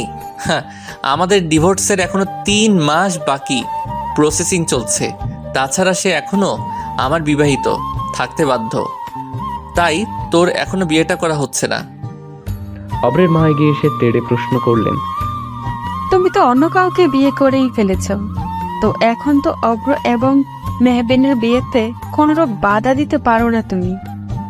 ডিভোর্সের প্রসেসিং চলছে, ফাইন, বিয়েটা 3 মাস পরেই হবে, যখন ডিভোর্সটা কার্যকর হবে। কাকিমণি, তাহলে বিয়ের প্রসঙ্গটা না হয় 3 মাস পরেই দেখা যাবে, ওকে? কথাটি বলেই আরহাম মেহবিনের হাত ধরে বাইরে নিয়ে যেতে চাইলে পেছন থেকে অব্র চেঁচিয়ে মেহবিনকে উদ্দেশ্য করে বলে, মেহু, তুমি কোনো চিন্তা করো না, 3 মাসের ব্যাপার তো। 3 মাস পরেই আমি তোমাকে বিয়ে করব। তখন দেখবো আরহাম হাসান তালুকদার কি করে আটকায় আমাদের বিয়ে।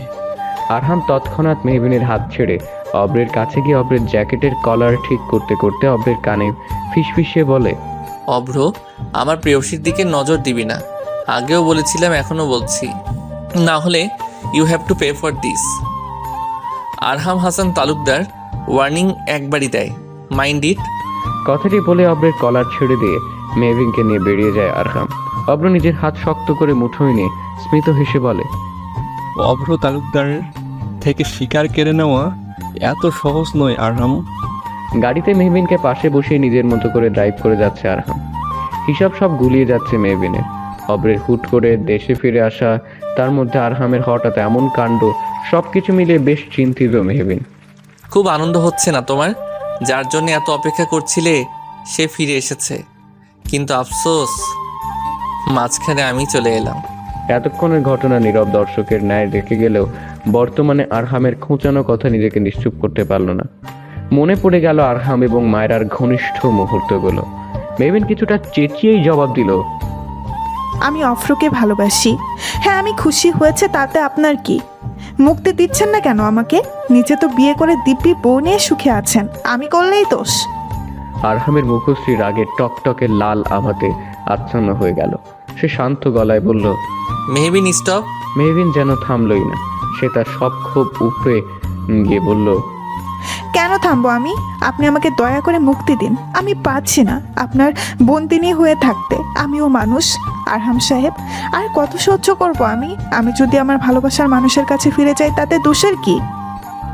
আরহাম সহ্য করতে না পেরে গাড়ি থামিয়ে মেহবিনের কোমর টেনে নিজের কাছে এনে নেয়। অতঃপর মেহবিনের নিজের ললাটে ঠেকিয়ে জোরে জোরে নিঃশ্বাস নিয়ে বলে, তোমাকে আজীবন আমার মনের গহীনে বন্দিনী হয়ে থাকতে হবে মেহবিন। আরহাম মেহবিনের কোমর পেঁচিয়ে নিজের সাথে মিশিয়ে রেখেছে। তার গরম নিঃশ্বাস মেহবিনের পিঠে ছুঁয়ে যাচ্ছে বারংবার। মেহবিন ধীর গলায় কাঁপা কাঁপা সুরে বলল, আরহাম সাহেব ছাড়ুন, ব্যথা পাচ্ছি। আরহাম ছাড়ল না। কিছুক্ষণ অনুভব করলো তার প্রেয়সীর বুকের স্পন্দন, যার প্রতিনিয়ত কম্পিত হচ্ছে বারংবার। আরহাম মেহবিনের দিকে গভীর দৃষ্টি নিক্ষেপ করলো। ভয়ার্থ মুখশ্রী, কাঁপা কাঁপা অধর জোড়া, নেত্রপল্লবে বিরাজমান ভয়ানক নেশা, যা আরহামকে বর্তমানে আকর্ষণ করছে। আরহাম নিজেকে নিয়ন্ত্রণ করে মেহবিনকে ছেড়ে দিয়ে গাড়ি থেকে বেরিয়ে গেল, নয়তো সে ভয়ানক কাণ্ড ঘটিয়ে ফেলবে। মেহবিন বুকে হাত দিয়ে জোরে জোরে নিঃশ্বাস ফেলল। আরহামের অদ্ভুত আচরণ তার কাছে সুবিধার ঠেকল না। সে জানালা দিয়ে আরহামের দিকে তাকালো। আরহাম একটা বোতল হাতে নিয়ে তা থেকে পানি ঢক ঢক করে পান করলো। অতঃপর মুখে ভালো করে ছিটিয়ে নিল। মেহবিন শুধু নীরব দর্শকের ন্যায় পর্যবেক্ষণ করে গেল। মেহবিনও গাড়ি থেকে বেরিয়ে আরহামের পাশে দাঁড়িয়ে প্রশ্ন ছুড়ে দিল, কেন করছেন এইসব? আরহাম বোতলটা এগিয়ে দিল মেহবিনের দিকে। মেহবিন নিল না। পানি খেয়ে নাও। স্টুপিড মেয়েদের মাথায় জটিল হিসাব ঢুকবে না, এলোমেলো লাগবে তোমার। হিসাব খুঁজতে গিয়ে তলিয়ে যাবে। মেহবিনের কাছে আরহামের কথা অদ্ভুত ঠেকলো। মেহবিন যেতে নিলে আরহাম মেহবিনের হাত আঁকড়ে ধরে। মেহবিন আরহামের দিকে তাকাতেই আরহাম অসহায় আঁখি জোড়ায় তড়িৎ গতিতে পলক ফেলে শুধায়, আমি না হয় বলতে পারি না, তাই বলে কি তুমি বুঝবে না? কতটা ব্যথা, কতটা আবেগ ছিল কথাটিতে। না চাইতেও মেহবিনের আঁখি জোড়া ছলছল হয়ে ওঠে। নিজেকে অসহায় লাগছে তার। বুঝতে গিয়েও বুঝতে পারছে না। তার মস্তিষ্কে শুধুমাত্র মায়রা এবং আরহামের ঘনিষ্ঠ মুহূর্তগুলো হাতছানি দিচ্ছে।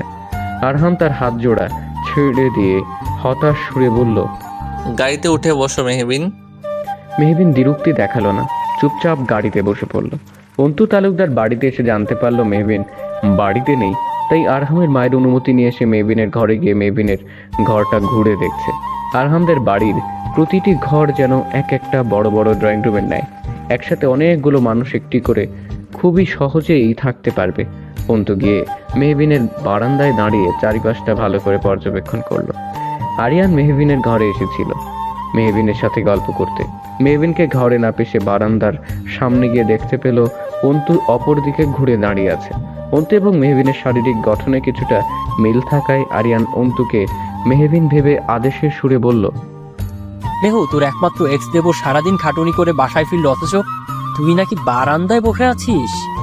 যা গিয়ে আমার জন্য কফি করে নিয়ে আয়।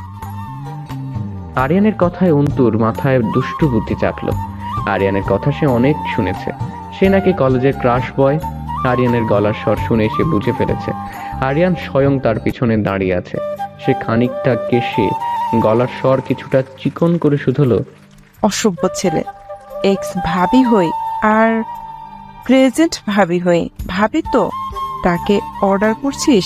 এত বড় স্পর্ধা তোর? এক্ষুনি পা ধরে মাপ চা, না হলে ফোপেকে গিয়ে তোর নামে নালিশ করিয়ে গালে থাপ্পড় লাগাবো। কথাটি বলে মাপ চাওয়ানোর জন্যে অন্তু নিজের পা পেছন থেকে বাড়িয়ে দেয়। আরিয়ান গলার স্বর শুনে অনায়াসে বুঝতে পারে মেহবিন নয়, তার সাথে অন্তু ফাজলামি করেছে। রাহেলার থেকে শুনেছিল সে মেহবিনের সাথে দেখা করতে অন্তু এসেছে। আরিয়ানও দুষ্টুমি করে বলে ওঠে, এক্স ভাবি যেহেতু বলেছে তাহলে তো মাফ চাইতেই হয়। কথাটি বলেই আরিয়ান পিছন থেকে অন্তুর পা টেনে ধরে। টান সামলাতে না পেরে মেঝেতে পড়ে গিয়ে কোমরে হাত দিয়ে মাগো বলে চেঁচিয়ে ওঠে অন্তু। খিলখিলে হেসে ওঠে আরিয়ান। অন্তু এক মুহূর্তের জন্য স্তব্ধ হয়ে যায় আরিয়ানের হাসি মাখা মুখশ্রীখানা দেখে। বর্ষাকালের ছোট্ট একটি অংশে একটি তিল দৃশ্যমান, যা হাসলে সুস্পষ্ট হয়ে ওঠে। বেশ সুন্দর লাগে দৃশ্যটি। ছেলেদের বুঝি হাসলে এত সুন্দর লাগে? আরিয়ান হাসতে হাসতে খেয়াল করলো অন্তুর গালে হাত দিয়ে বসে আছে। আরিয়ান কিছুটা ঝুঁকে অন্তুর মাথা আলতো করে মেরে বলল, আরিয়ান হাসান তালুকদারের সাথে চালাকি করে কোনো লাভ নেই, বুঝলে মিস?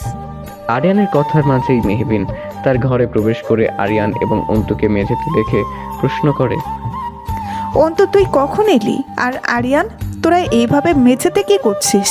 আরিয়ান দ্রুত উঠে যায়। মেহবিন হাত ধরে অন্তু উঠে দাঁড়ায়। আরিয়ান হাসতে হাসতে জবাব দেয়, তোর গাধা বান্ধবী দ্য গ্রেট আরিয়ান হাসান তালুকদারকে বোকা বানাতে চেয়েছিল, কিন্তু নিজেই কেমন বোকা বনে গেছে দেখ। Just a bloody foolish. রাগে ফুঁসতে ফুঁসতে অন্তু মাথা নিচু করে চেঁচিয়ে জবাব দেয়, আমাকে একদম অপমান করবেন না আরিয়ান ভাইয়া, একদম চুপ করুন। মেহবিন কিছু না বুঝতে পেরে বলল, এখানে হচ্ছেটা কি আমাকে কেউ ক্লিয়ার করে বলবে? অন্তু, তুই কি করেছিস? অন্তু মুখ ঘুরিয়ে জবাব দিল। তোর এত কিছু শুনতে হবে না। আরিয়ান আর এক দফা হেসে উঠে কোমরে হাত রেখে তাদের কথার মাঝেই নিচ থেকে স্টুপিড মেয়ে, কোথায় তুমি? কথাটি ভেসে ওঠে। মেহবিনের বুঝতে বাকি নেই আরহাম তাকে ডাকছে। এই লোক ছাড়া তাকে স্টুপিড বলে সম্বোধন কে বা করবে? তাই মেহবিন সহ আরিয়ান এবং অন্তু নিচে নেমে আসে। মেহবিনকে নিচে নামতে দেখে আরহাম মেহবিনের হাতে একটা বড় প্যাকেট ধরিয়ে বলে, তোমার যে কালকে থেকে মাইগ্রেনের ব্যথা উঠেছে, কাউকে জানাওনি কেন? রাহেলার থেকে আমাকে জানাতে হলো। নিজের খেয়াল রাখতে পারো না নাকি?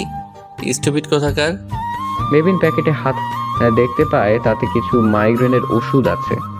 মেহবিন নাক উঁচিয়ে আরিয়ানকে উদ্দেশ্য করে বলে, আরিয়ান, তোর ভাইকে বলে দে নিজের বউকে নিয়ে যেন ব্যস্ত থাকে, আমার ব্যাপারে যেন নাকটাক একটু কম গলায়। হুম, আমি কারো ব্যাপারে নাক গলাচ্ছি না। তুমি যেহেতু আমার বাড়িতে আছো, সুতরাং এইটা আমার একটা কর্তব্যের মধ্যে পড়ে। আমার আমানত হিসেবে তুমি আছো আমার কাছে। আমানতের খেয়ানত কি করে করি? আর যাই হোক, আরহাম হাসান তালুকদার নিজের ডিউটি খুব ভালোভাবে ফুলফিল করতে পারে, ইউনো। আরহামের কথা শুনে মনটা বেজায় খারাপ হয়ে যায় মেহবিনের। আরহামের কাছে সে শুধুই দায়িত্ব, কিন্তু কেনই দায়িত্ব বয়ে বেড়াচ্ছে আরহাম? কেনই বা অব্রের কাছে তাকে ফিরে যেতে দিল না সে? আরহাম সুখে থাকুক তার স্ত্রীকে নিয়ে। মেহবিন তো চায় আরহাম ভালো থাকুক। তবে আরহাম তার ভালো থাকার মাঝখানে কেন মেহবিনকে দেয়াল হিসেবে তৈরি করছে? মেহবিন তো চায়নি আরহাম ভাবুক। মেহবিনের দিকে তাকিয়ে আনমনে বলে ওঠে, অ্যাটলিস্ট আরহাম তার নিজের মানুষদের খুব যত্ন করে আগলে রাখতে জানে। তুমি কি তা বুঝো, স্টুপিড মেয়ে? মেহবিন হয়তো শুনেছে কথাটি, কিন্তু কোনো প্রতিক্রিয়া দেখালো না। ফ্যাল ফ্যালে দৃষ্টিতে তাকিয়ে রইল। আরিয়ান মুচকি হাসলো, অন্তুও কিছু বুঝতে পারলো না। আরহাম সিঁড়ি বেয়ে উপরে চলে গেল। সকালে নাস্তা করার সময় আরহামকে নাস্তা পরিবেশন করে মায়েরা আরহামের পাশে বসে পড়ে। রাহেলা এসে আরিয়ান এবং মেহবিনের নাস্তা দিয়ে যায়। শিরিন বেগম অসুস্থ থাকায় তার ঘরে নাস্তা পাঠানো হয়েছে। নাস্তা খেতে খেতেই মায়েরা আবদার জুড়ে বসে আরহামের কাছে। আরহাম ডার্লিং, আমার কিছু শপিং করার দরকার, তাই আমি ঠিক করেছি আজকে সারাদিন তুমি এবং আমি শপিং করব। আরহাম মায়েরা চুলগুলো কানে গুজে দিয়ে বলে, ওকে। তারপর শপিং শেষে একটা ক্যান্ডেল লাইট ডিনার হয়ে যায়, কি বলো? মায়েরা ইয়াহু বলে চেঁচিয়ে ওঠে। আরিয়ান তাচ্ছিল্য হাসি দিয়ে নাস্তা করতে থাকে। আরহাম তাকায় মেহবিনের দিকে। সে এক দৃষ্টিতে নাস্তার প্লেটের দিকে তাকে নাস্তা করে যাচ্ছে, যেন তার সামনে কেউই নেই, প্রতিক্রিয়াহীন একজন রমণী। তখনই সেখানে উপস্থিত হয় অব্র। বর্তমান স্বামীর সামনে ভালোবাসার মানুষ এসে হুট করে হাত ধরলে সেই পরিস্থিতি কেমন বিচ্ছিরি হতে পারে তা আরহামের মুখশ্রী দেখলেই স্পষ্ট ধারণা করা যায়। অব্র হুট করে এসে মেহবিনের হাত ধরে বলে ওঠে, মেহবিন চলো, বেশি দেরি করা যাবে না। অব্রকে হুট করে আসতে দেখে মেহবিনও কিছুটা ভ্যাবাচাকা খেয়ে যায়। আরহাম হাত শক্ত করে দাঁড়িয়ে অব্রের শার্ট এক প্রকার টেনেই মেহবিনের থেকে সরিয়ে নিজের সামনাসামনি দাঁড় করিয়ে অধরের অন্তঃস্থলে জোরপূর্বক হাসির রেখা ফুটিয়ে বলে, দেশে ফিরে প্রথমবার আমাদের বাড়িতে এলি তুই, এসেই ভাইদের রেখে ভাবির কাছে চলে এসেছিস। এটা কেমন কথা? ভাবি এতই আপন হয়ে গেল? আরহামের সাথে আরিয়ানও তাল মিলিয়ে বলে, এখন তো মেহবিন ভাবি তোর শখ হয়ে গেল, কিন্তু আমরা যে তোর দুইটা ভাইও আছি সেদিকে একটু খেয়াল আছে তোর? মেহবিনকে ভাবি সম্বোধন করায় কিছুটা আকাশ থেকে যেন পড়ল অব্র। অবাক হয়ে প্রশ্ন করে, ভাবি? কে ভাবি? আরিয়ান খাবার খেতে খেতে বলে, কেন তুই জানিস না ভাইয়া এবং মেহবুবাবি জাস্ট ডিভোর্সের প্রসেসিং চলছে? এখনো কিন্তু পুরোপুরিভাবে ডিভোর্সটা হয়নি, হ্যাঁ। সো সেই হিসেবে মেহু হলো তোর ভাবি, আর তুই হলি তার আদরের দেবরজি। অব্র আরিয়ান কথা শুনে অব্র আরহামের দিকে রাগান্বিতভাবে তাকাতেই আরহাম বাঁকা হাসি দিয়ে বলল, তা মেহুর আদরের দেবর জি, ভাবিকে নিয়ে কোথায় যেতে চাচ্ছিলে তুমি এত সকাল সকাল? আমাকে এখন তোকে কৈফিয়ত দিতে হবে? আঙ্গুল উঁচিয়ে আরহামকে প্রশ্ন করে অব্র। সে আঙ্গুল হাত দিয়ে নামিয়ে ধীর গলায় আরহাম বলে, তোর বড্ড সাহস হয়ে গেছে অভ্র। আরহাম হাসান তালুকদারকে আঙুল উঁচিয়ে প্রশ্ন করছিস? বেশি স্পর্ধা কিন্তু ভালো না। আর হ্যাঁ, দিতে হবে। মেহবিন এখনো আইনত আমার স্ত্রী। মেহবিন বুঝতে পারলো সে এখন কিছু না বললে দুই ভাইয়ের মাঝে বেশ বড় সড়ো ঝগড়া লেগে যাবে। মায়েরা শুধুমাত্র ঠায় বসে নীরব দর্শকের মতো দেখে যাচ্ছে সবকিছু। মেহবিন উঠে আরহাম এবং অব্রের মাঝখানে দাঁড়িয়ে বলে, হ্যাঁ, আইনত হয়তো আমি এখনো স্ত্রী, কিন্তু 3 মাস পরেই এই কাগজ কলমের সম্পর্ক থেকে আমি মুক্ত হব। সত্যমতে আমি ফিরে যাব অফরো ভাইয়ের কাছে। কথাটি শুনেই আরহাম হাত মুঠো করে শক্ত করে ফেলে। অব্র তৃপ্তির হাসি হাসে। মেহবিন নিজেকে শক্ত করে অব্রকে উদ্দেশ্য করে বলে, অফরো ভাইয়া, আপনি বসুন, আমি রেডি হয়ে আসছি। মেহবিন উপরে চলে যেতে নিলেই আরিয়ান মেহবিনের সামনে এসে শুধায়, কিন্তু এত সকালে অভ্র ভাইয়ের সাথে কোথায় যাচ্ছিস? আমার কিছু বই কিনতে পুরন ঢাকার দিকে যেতে হবে, এত দূরে একা যাব না, তাই অফরো ভাইয়াকে বললাম। তাছাড়া আমাদের তো কিছুটা সময় কাটানো প্রয়োজন, বিয়ের আগে, তাই না? কথাটি বলে সোজা উপরে চলে গেল মেহবিন। একটিবার আরহামের দিকে ফিরেও তাকালো না। আরহামের দৃষ্টি মেহবিনের দিকেই, কিন্তু মেহবিন সোজা উপরে চলে গেল। মেহবিন কাল রাতে কঠোর সিদ্ধান্ত নিয়ে ফেলেছে। এইভাবে যন্ত্রণা নিয়ে কতদিন থাকবে সে? আরহাম তো তাকে ডিভোর্স দিয়ে তারই সামনে স্ত্রীকে নিয়ে সুখে সংসার করছে, তাহলে সে কেন পারবে না? অবশ্যই পারবে। তাছাড়া অব্রের সাথে তো শুরু থেকেই তার বিয়ে ঠিক হয়েছিল। সে রেডি হয়ে নিচে গিয়ে অব্রের সামনে গিয়ে বলে, চলুন, আমি রেডি। অব্র হাসি মুখে মেহবিনকে নিয়ে বেরিয়ে যায়। আরিয়ানও নাস্তা করে নিজের ঘরের দিকে চলে যায়। সে বুঝতে পারছে তার ভাইয়ের মনে কতটা ভয়ঙ্কর দুর্যোগ চলছে। না পারছে রইতে, না পারছে সইতে। আরহাম তার হাতে থাকা গ্লাসটা ফেলে দিয়ে উপরে চলে যায়। সে চাইলেই এখন মেহবিনকে আটকাতে পারত, কিন্তু সে পারবে না। এতেই মেহবিনেরই ক্ষতি হতে পারে। চারদিকে শত্রুপক্ষ নজরে রেখেছে সবকিছু। আরহাম জানালা দিয়ে দেখতে পেল মেহবিন এবং অব্র এক প্রকার হাসতে হাসতে বেরিয়ে যাচ্ছে। অব্রের গাড়িতে উঠে যায় মেহবিন। অব্র গাড়িতে উঠে গাড়ি নিয়ে বেরিয়ে যায়। মেহবিনও বুঝতে পেরেছে আরহাম তাদের দিকেই তাকিয়ে আছে। মেহবিন খুব ভালো করেই জানে আরহাম তাকে একা ছাড়বে না। সে ঠিকই তার দেহরক্ষীকে গোপনে অব্র এবং তার পিছনে পাঠিয়ে দিবে। তবে কি আরহামের মনেও তার বসবাস রয়েছে? তাহলে আরহাম কেন তার সাথে এমন করছে? কেন করলো মায়েরাকে বিয়ে? যতবারই প্রশ্নগুলো হাতছানি দিচ্ছে তার মস্তিষ্কে, সে ততবারই নিরুত্তর হয়ে যাচ্ছে। অপরদিকে মায়েরা আরহামের পাশে দাঁড়িয়ে অবাক হয়ে প্রশ্ন করে, তাকে আটকাবে না? তাকে আটকানোর সাধ্যি আমার নেই। আরহামের গম্ভীর উত্তর। এত ভালোবাসো কেন তাকে? আরহাম স্মিত হেসে বলে, কারণ আমার মনের গহিনী সে, আমার মনের গহিনী শুধু তারই বসবাস। কথাটি বলেই আরহাম বেরিয়ে যায়। আরহাম তার স্টাডি রুমে গিয়ে তার বক্স থেকে একটা চিঠিটি বের করে। চিঠি বললে ভুল হবে, এক প্রকার হুমকির চিঠি পাইছে। মেহবিন এবং তার বিয়ের দিনই। তাতে লেখা ছিল, আরহাম হাসান তালুকদার, নিজের ধ্বংসের জন্য প্রস্তুত হও। তোমার সব থেকে প্রিয় জিনিসকে তোমার থেকে কেড়ে নিব। তার মৃত্যু নিজ চোখে দেখবে তুমি। তুমিও বুঝবে নিজের সব থেকে প্রিয়জনকে হারানোর বেদনা কতটা কষ্টের। ধীরে ধীরে মরবে তুমি। অফিসার আরহাম হাসান তালুকদার, প্রস্তুত হও। 3 মাস সময় আছে তোমার হাতে। আরহাম চিঠিটা পড়েই বুঝতে পেরেছিল তার খুব কাছের কাউকে তার কোনো শত্রু কেড়ে নিতে চাইছে। মায়ের পরে আরহামের কাছে সব থেকে কাছের তার প্রেয়সী মেহবিন, সেই ছোটবেলা থেকে। স্বাভাবিকভাবে আরহামের মায়ের আয়ু সাময়িক, তিনি ক্যান্সারে এমনিতেই মারা যাবে। স্বাভাবিকভাবে মেহবিনকে তার শত্রু টার্গেটে রেখেছে। কিন্তু কে সেই শত্রু? তার কোনো আপনজনকে কেড়ে নিয়েছিল আরহাম? আরহামের কাছে কোনো উত্তর নেই। সেই শত্রুকে যথাসম্ভব ধরতে হবে। তাকে কিছুতেই বুঝতে দেওয়া যাবে না মেহবিন আরহামের সব থেকে বড় দুর্বলতা। আরহাম বিড়বিড়িয়ে বলে ওঠে, আমার হাতে 3 মাস সময় আছে, তার মধ্যে ওই কালপ্রিটটাকে ধরতে হবে। But how? কোনো ক্লু খুঁজে পাচ্ছি না। আরহাম ভাবতে পারল না। উঠে দাঁড়িয়ে শার্ট গায়ে জড়িয়ে বেরিয়ে গেল। বইয়ের স্টোরে এসে একের পর এক বই তুলে নিয়ে তা খুঁটিয়ে খুঁটিয়ে দেখছে মেহবিন। অব্র অস্থির হয়ে মেহবিনের আশপাশে ঘুরছে।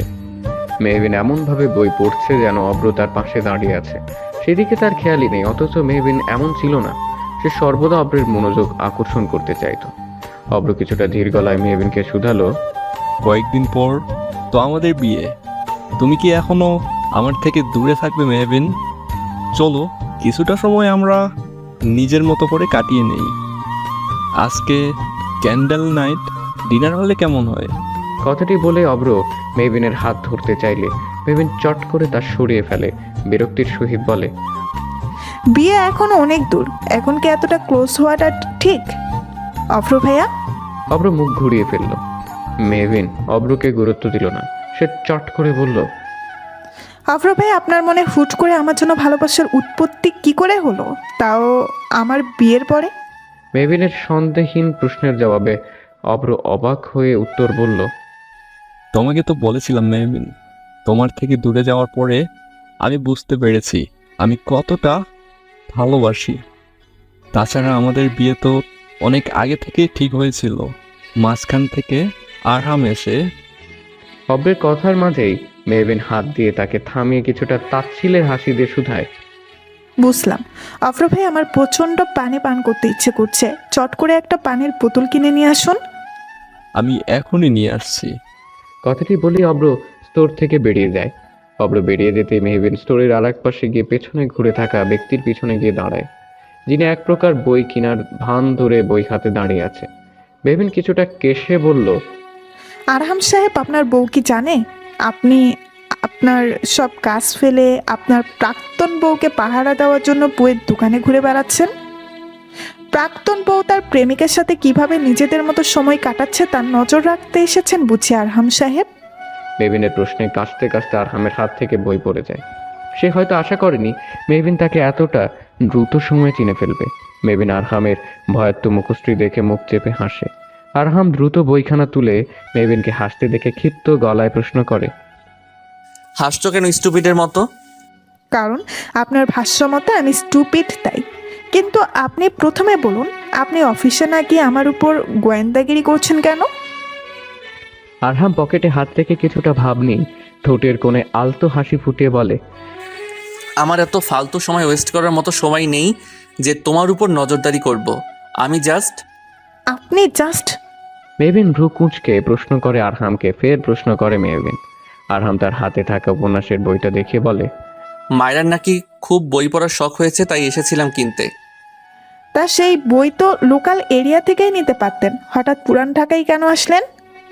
না, আসলে একটা ক্লায়েন্ট মিটিংয়ে এদিকে এসেছিলাম, তাই আর কি এই দোকান থেকে ঢুকে পড়েছিলাম। হঠাৎ এইদিকে মিটিং পড়লো কেন? আরহাম মেহবিনের পুলিশের ন্যায় জেরাতে কিছুটা নয় বেশ বিরক্ত। আরহাম একজন ক্রাইম অফিসার হয়ে স্টুপিড মেয়েটার ভেড়া জেরা নিতে পারছে না। আরহামের ভেবাচাকা মুখশ্রী দেখে বেশ মজা পাচ্ছে মেহবিন। সে মুখ চেপে হাসছে। আরহাম আঙ্গুল তাক করে মেহবিনকে কিছু বলার পূর্বেই সেখানে বোতল হাতে নিয়ে অব্র উপস্থিত হয়।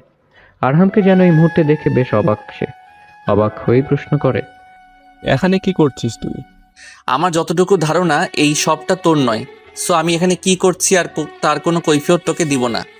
আরহামের থেকে এমন উত্তর পেয়ে অব্র রাগে দাঁত কটমট করে বলে, মেহবিন চলো, আজকে আমরা সারাদিন ঘুরে রাতে ক্যান্ডেল নাইট ডিনারে যাব। মেহবিনও আরহামকে এক প্রকার শুনিয়ে জবাব দেয়, হ্যাঁ, যাওয়া যায়, চলুন। মেহবিনের উত্তর পেয়ে অব্র মেহবিনের হাত ধরলে তাতে বাঁধ সেধে অব্রের থেকে মেহবিনের হাত ছাড়িয়ে নেয়। অব্র ভ্রু নাড়িয়ে প্রশ্ন করলো, এইটা কি হলো? আগেই বলেছিলাম বড় ভাবি হয়, যখন তখন হাত ধরবি না, তাও দেখছি তুই বারবার কথার অবাধ্য হচ্ছিস। হাতকে আস্ত রাখতে চাইছিস না? আরহাম শেষের কথাটি খুব আস্তে করে বলায় মেহবিন শুনতে পায় না। অব্র হাত নামিয়ে হুমকিতে এক প্রকার দমে যায়। আরহামের স্বভাব সে জানে, সহজে রেগে যায় না। রেগে গেলে লঙ্কা কাণ্ড বাঁধিয়ে দেওয়ার ক্ষমতা রাখে। মেহবিন আরহাম এবং অব্রের মাঝে দাঁড়িয়ে আরহামের দিকে রাগান্বিতভাবে তাকিয়ে বলে, আপনার সমস্যাটা কি বলুন তো? বন্দি তো করেই রেখেছেন, এখন কি আমাকে ঘুরতেও দিবেন না? আরহাম প্রশ্নের জবাবে মুচকি হেসে বলে, দিব তো, কিন্তু তোমরা দুজন না, আমরা তিনজন। অব্র সঙ্গে সঙ্গে বলে ওঠে, হোয়াট? মেহবিন অবাক হয়ে তাকিয়ে থাকে। আরহাম অব্রের কাঁধে হাত রেখে বলে, এত অবাক হওয়ার কি আছে ভাই? এতদিন পরে দেশে ফিরে শুধু ভাবির সাথেই ঘুরলে চলবে? ভাইয়ের সাথেও তো ঘুরতে হবে, ভাইকেও টাইম দিতে হবে। তাছাড়া ক্লায়েন্টের সাথে মিটিং করে আমি এখন ফ্রি। সো আমরা একসাথে একদিন ঘুরতেই পারি, তাই না? মেহবিনের আরহামের কথা শুনে কিছুটা তীক্ষ্ণ গলায় খোঁচা মেরে শুধালো, কিন্তু আপনার মায়রা ডার্লিং কোথায়? সে আপাতত তার পাপার বাড়িতে গিয়েছে, আর আমি আমার ভাইয়ের সাথে একটা দিন স্পেন্ড করব, তাতে কে কি বলবে? আরহামের জবাবে মেহবিন থেমে যায়। অব্রু শক্ত মুখশ্রীতে দাঁড়িয়ে থাকে। তার সব প্ল্যানের মধ্যে আরহাম যেন এসে জল ঢেলে দিয়েছে। কিছু বলতেও পারছে না, মুখ খিচে দাঁড়িয়ে রইল সে। আরহাম তা দেখে বাঁকা হাসলো। মেহবিনের নজরে তা এড়ালো না। মায়েরা আরহামের মায়ের ঘরে এসে দরজায় টোকা দেয়। দরজার শব্দ অনুসরণ করে আরহামের মা মায়রাকে দেখে বলে, মায়েরা, তুমি তোমার বাবার বাড়ি থেকে এসেছো, কেমন আছে তিনি? মায়রার মা নেই, বাবা আছেন শুধু। ব্যবসার কাজে বিদেশে ঘুরে বেড়ান। কাল রাতে বাংলাদেশে এসেছেন। বাবা এসেছে শুনে বাবাকে দেখতে ছুটে গিয়েছিল মায়রা। মায়রা শিরিন বেগমের পাশে বসে বলে, আলহামদুলিল্লাহ ভালো। আন্টি, আপনার এখন শরীর কেমন? শিরিন বেগম হতাশ হয়ে বললেন, আগের থেকে ভালো। কিছুক্ষণ পরে আরিয়ানের সাথে হসপিটালে যাব। কি সব ট্রিটমেন্ট নাকি শুরু করবে? আরিয়ান যতই চেষ্টা করুক, আমি তো জানি আমার হাতে সময় একদমই নেই। মেহবিনকে ছোটবেলা থেকে নিজের ছেলের বউ করার ইচ্ছে ছিল। ভালোই ভালোই বিপদটা কেটে গেলে আরহাম এবং মেহবিনের সুখের একটা সংসার হবে। ওদের সুখে দেখলে শান্তিতে মরতে অন্তত পারবো। মায়রা শিরিন বেগমের কথা শুনে কিছুক্ষণ নীরব থেকে প্রশ্ন করলো, আপনার শেষ ইচ্ছে ছিল মেহবিনকে নিজের ছেলের বউ হিসেবে দেখে যাওয়া, কিন্তু কেন? হঠাৎ এমন কেন? হঠাৎ এমন প্রশ্ন করলে যে মা?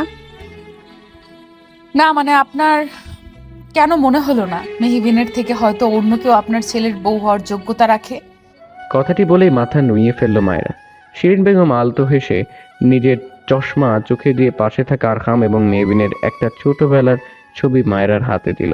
মায়রা দেখতে পেল দুই ঝুঁটি করা ছোট্ট একটা মিষ্টি মেয়ে গাছের নিচে বসে ফুলের মালা গাচ্ছে। বয়স আনুমানিক 6 থেকে 7 বছর হবে। সেই মেয়েকেই গাছের আড়াল থেকে মুগ্ধ হয়ে 12-13 বছরের কিশোর দেখে যাচ্ছে। পরনে তার স্কুল ড্রেস, এলোমেলো চুল, ফর্সা ঘামার্ত মুখশ্রী। চিনতে পারছো এদের? শিরিন বেগমের প্রশ্নে মায়রা শিরিন বেগমের দিকে তাকাতেই তিনি জবাব দেন, আমার ছোট্ট আরহাম এবং মেহবিন।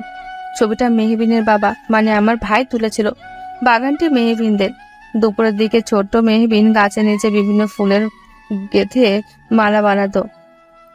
আমার ছোট্ট ছেলেটা সেই দৃশ্য দেখতে স্কুল থেকে ক্লান্ত হয়ে প্রতিদিন ছুটে যেত তার মামুর বাসায়, শুধুমাত্র তার প্রেয়সীকে দেখতে। ছোটবেলা থেকে মেহবিনের প্রতি আলাদা এক টান ছিল আরহামের। অন্য কেউ না বুঝলেও আমি বুঝতাম। আমার ছেলেটা ধীরে ধীরে ভালোবেসে ফেলেছে আমার ছোট্ট মেহুকে। মায়রা ফের ছবিটার দিকে তাকালো। শিরিন বেগম পুনরায় বলল, আমার ছেলেটা ছোট থেকে চাপা স্বভাবের। অফের সাথে যখন মেহবিনের বিয়ে ঠিক হলো, তখন আমি দেখেছিলাম আমার ছেলেটা কতটা ভেঙে পড়েছিল। বলতে পারতো না, কিন্তু আমি তো মা, আমি অনুভব করেছিলাম মেহুকে ছাড়া আমার ছেলেটা মরে যাবে। তাই শেষ সময়ে ভাইয়ের কাছে মেহুকে চেয়ে বসলাম। বোনের আবদার রেখে ভাইও তার মেয়েকে আমার ছেলের হাতে তুলে দিল। কিন্তু হঠাৎ এমন বিপদে সব এলোমেলো হয়ে গেল। জানি না আমার মেহু এবং আরহাম কবে এক হবে। কথাটি বলে শিরিন বেগম দীর্ঘশ্বাস ফেলল। অপরদিকে শপিং মলে আরহাম এবং অব্রের সাথে মেহবিন একটা পর একটা দোকানে ঢুকে নিজের জন্য জামা চুজ করছে, কিন্তু তার কোনো কিছুই পছন্দ হচ্ছে না। অব্র কোনো জামা পছন্দ করে দিলেই আরহাম এক প্রকার নাক ছিটকে তা প্রত্যাখ্যান করে দিয়ে বলে, ছি, তোর চয়েস এত বাজে, এইসব রং স্টুপিড মেয়েকে একদম মানাবে না। মেহবিনেরও অব্রের পছন্দ করা জামাগুলো তেমন পছন্দ হয়নি, তা তার মুখশ্রী দেখলেই বোঝা যাচ্ছে। অব্র কোমরে হাত রেখে বলে, তাহলে কোন রং মানাবে মেহবিনকে? আরহাম তার পাশে থাকা একটা টকটকে সবুজ পাড়ের লাল টকটকে মেহবিনের গায়ে জড়িয়ে ধরে মেহবিনকে আয়নার সামনে দাঁড় করিয়ে বলে, দেখো মেয়ে, তোমায় লাল শাড়িতে খুব সুন্দর লাগছে।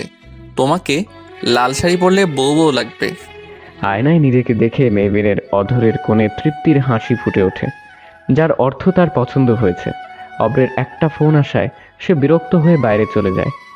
মেহবিন আয়নার সামনে দাঁড়িয়ে ফের আরহামকে প্রশ্ন করে, আমাকে বউ বউ লাগবে বুঝি? টুকটুকে বউ। আসল বউ নাকি নকল বউ? মনের মতো বউ। সে বউ আবার কেমন বউ? যে বউ আমার মনের গহীনে রয়েছে, যাকে ঘিরে আমার মনে হাজারো স্বপ্ন, কে রয়েছে আপনার মনের গহীনে? হাজারো অভিযোগ তাকে ঘিরে যে রয়েছে আমার মনের গহীনে। মেহবিনের ইচ্ছে ছিল আরহামের থেকে ডিভোর্স নিয়ে অভ্রের কাছে ফিরে যাওয়া। সে তো আরহামকে নয় বরং অভ্রকে ভালোবাসে। সে ঠিকও করে ফেলেছে ডিভোর্সের পরে, অর্থাৎ 3 মাস পরে অভ্রকে বিয়ে করবে। তখন আরহাম কি করবে আন্টি? মায়রার প্রশ্নে কিছুটা নড়ে চড়ে বসে শিরিন বেগম। সত্যিই তো বিয়ের পরে একদিনের জন্যও আরহামকে নিজের স্বামী হিসেবে মেনে নিতে পারেনি মেহবিন। 3 মাসের সময়টুকু শেষ হয়ে গেলে মেহবিন ঠিকই ফিরে যাবে অব্রের কাছে। তখন কি করবে আরহাম? আরহামের মা চিন্তিত হয়ে প্রশ্ন করলেন মায়রাকে। কিন্তু মা, ডিভোর্স পেপারটাও তো নকল বানিয়েছে আরহাম। তবে মেহবিন কি করে যাবে? ওদের তো আসলে ডিভোর্সটা হয়নি। মায়রা আরহামের মায়ের পাশে বসে আরহামের মায়ের হাত ধরে গম্ভীর সুরে জবাব দেয়। ডিভোর্সটা হয়নি, কিন্তু হতে কতক্ষণ? মেহবিন কখনো আরহামকে ভালোবাসেনি। মেহবিনের মন প্রাণ জুড়ে শুধু অব্র ছিল। যখন বিপদটা কেটে যাবে তখন সব সত্যি জানার পরেও অব্রের কাছে ফিরে যেতে মেহবিন আরহামের কাছে জোর করে ডিভোর্স চাইবে। হয়তো মেহবিনকে আরহাম জোর করে আটকাতে পারবে, কিন্তু ভালোবাসা সেটা কি পাবে কখনো? আরহামের কি ভালোবাসা পাওয়ার অধিকার নেই আন্টি? ছেলের ভবিষ্যতের তিক্ত বেদনার কথা চিন্তা করে শিরিন বেগমের মায়ের মন অদ্ভুত এক ভয় প্রবেশ করলো। আরহামের জন্যই তিনি মেহবিনকে বউ করে নিয়ে এসেছিলেন, কিন্তু মেহবিন তো অব্রের জন্য তাকে ছেড়ে দিতে পারে। তখন কি করবে শিরিন বেগম? কি করে সামলাবেন ছেলেকে? নিজের মনকে সামলিয়ে নিম্ন সুরে শিরিন বেগম শুধায়। মেহবিন নিশ্চিত আমার ছেলেকে ভালোবেসে ফেলবে। দেখো, ভালোবাসার হলে আগেই ভালোবাসতো। তা যখন হয়নি, এখন তা হবে তা কি করে আশা করেন? তাছাড়া এখন তো অব্র দেশে ফিরে এসেছে।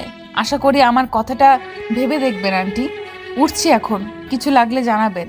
কথাটি বলে আরহাম এবং মেহবিনের ছোটবেলার ছবিটা খাটের কোনায় সযত্নে রেখে শিরিন বেগমের ঘর থেকে বেরিয়ে গেল মায়রা। শিরিন বেগম পড়ে গেলেন বেশ দোটানায়। কি করবেন ভেবে পাচ্ছেন না।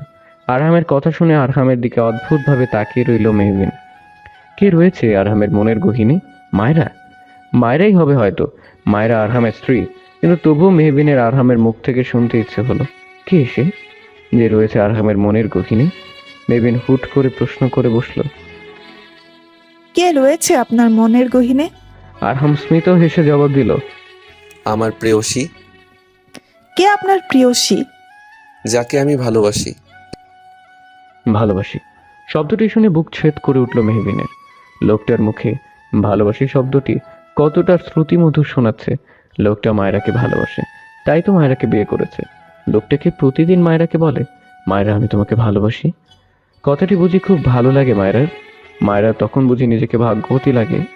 হয়তো তখন মেহবিনকে কয়েকশো ধন্যবাদও জানিয়ে দেয় তাদের জীবন থেকে সরে যাওয়ার জন্যে।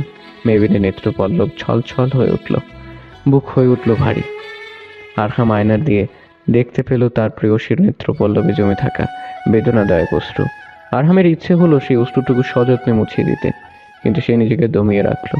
মেহবিনের সামনে দাঁড়িয়ে মেহবিনের মাথায় আলতো টোকা মেরে বলল, স্টুপিড মেয়ের মতো কাঁদছো কেন? মেহবিন সঙ্গে সঙ্গে নিজের আঁখি জোড়ার অশ্রু মুছে দ্রুততার সঙ্গে আরহামের কথার বিরোধিতা দেখিয়ে বলল, খুবই কাচ্ছি, বোধহয় ময়লা ঢুকে গেছে। মেহবিনের মিথ্যে কথা ধরতে পেরে আলতো হাসলো আরহাম। স্মিত হেসে জবাব দিল, এত ভাবতো যেও না মেয়ে, তুমি তো স্টুপিড। এত জটিল হিসাব মাথায় ঢুকবে না। উল্টো হিসাবে গডমিল করে ভ্যা ভ্যা করে কেঁদে ফেলবে, যেমন এখন কাঁদছো। ছিচকাদুনি মেয়ে একটা। মেহবিন কোমরে হাত গুজে হাত উঁচিয়ে রেগে তেড়ে গিয়ে প্রশ্ন করলো, কি বললেন? আমি সিসকান্দুনি? ছিচকাদুনি তো। কথায় কথায় কেঁদে দাও। ধরো টিস্যুটা নিয়ে জল মুছে ফেলো।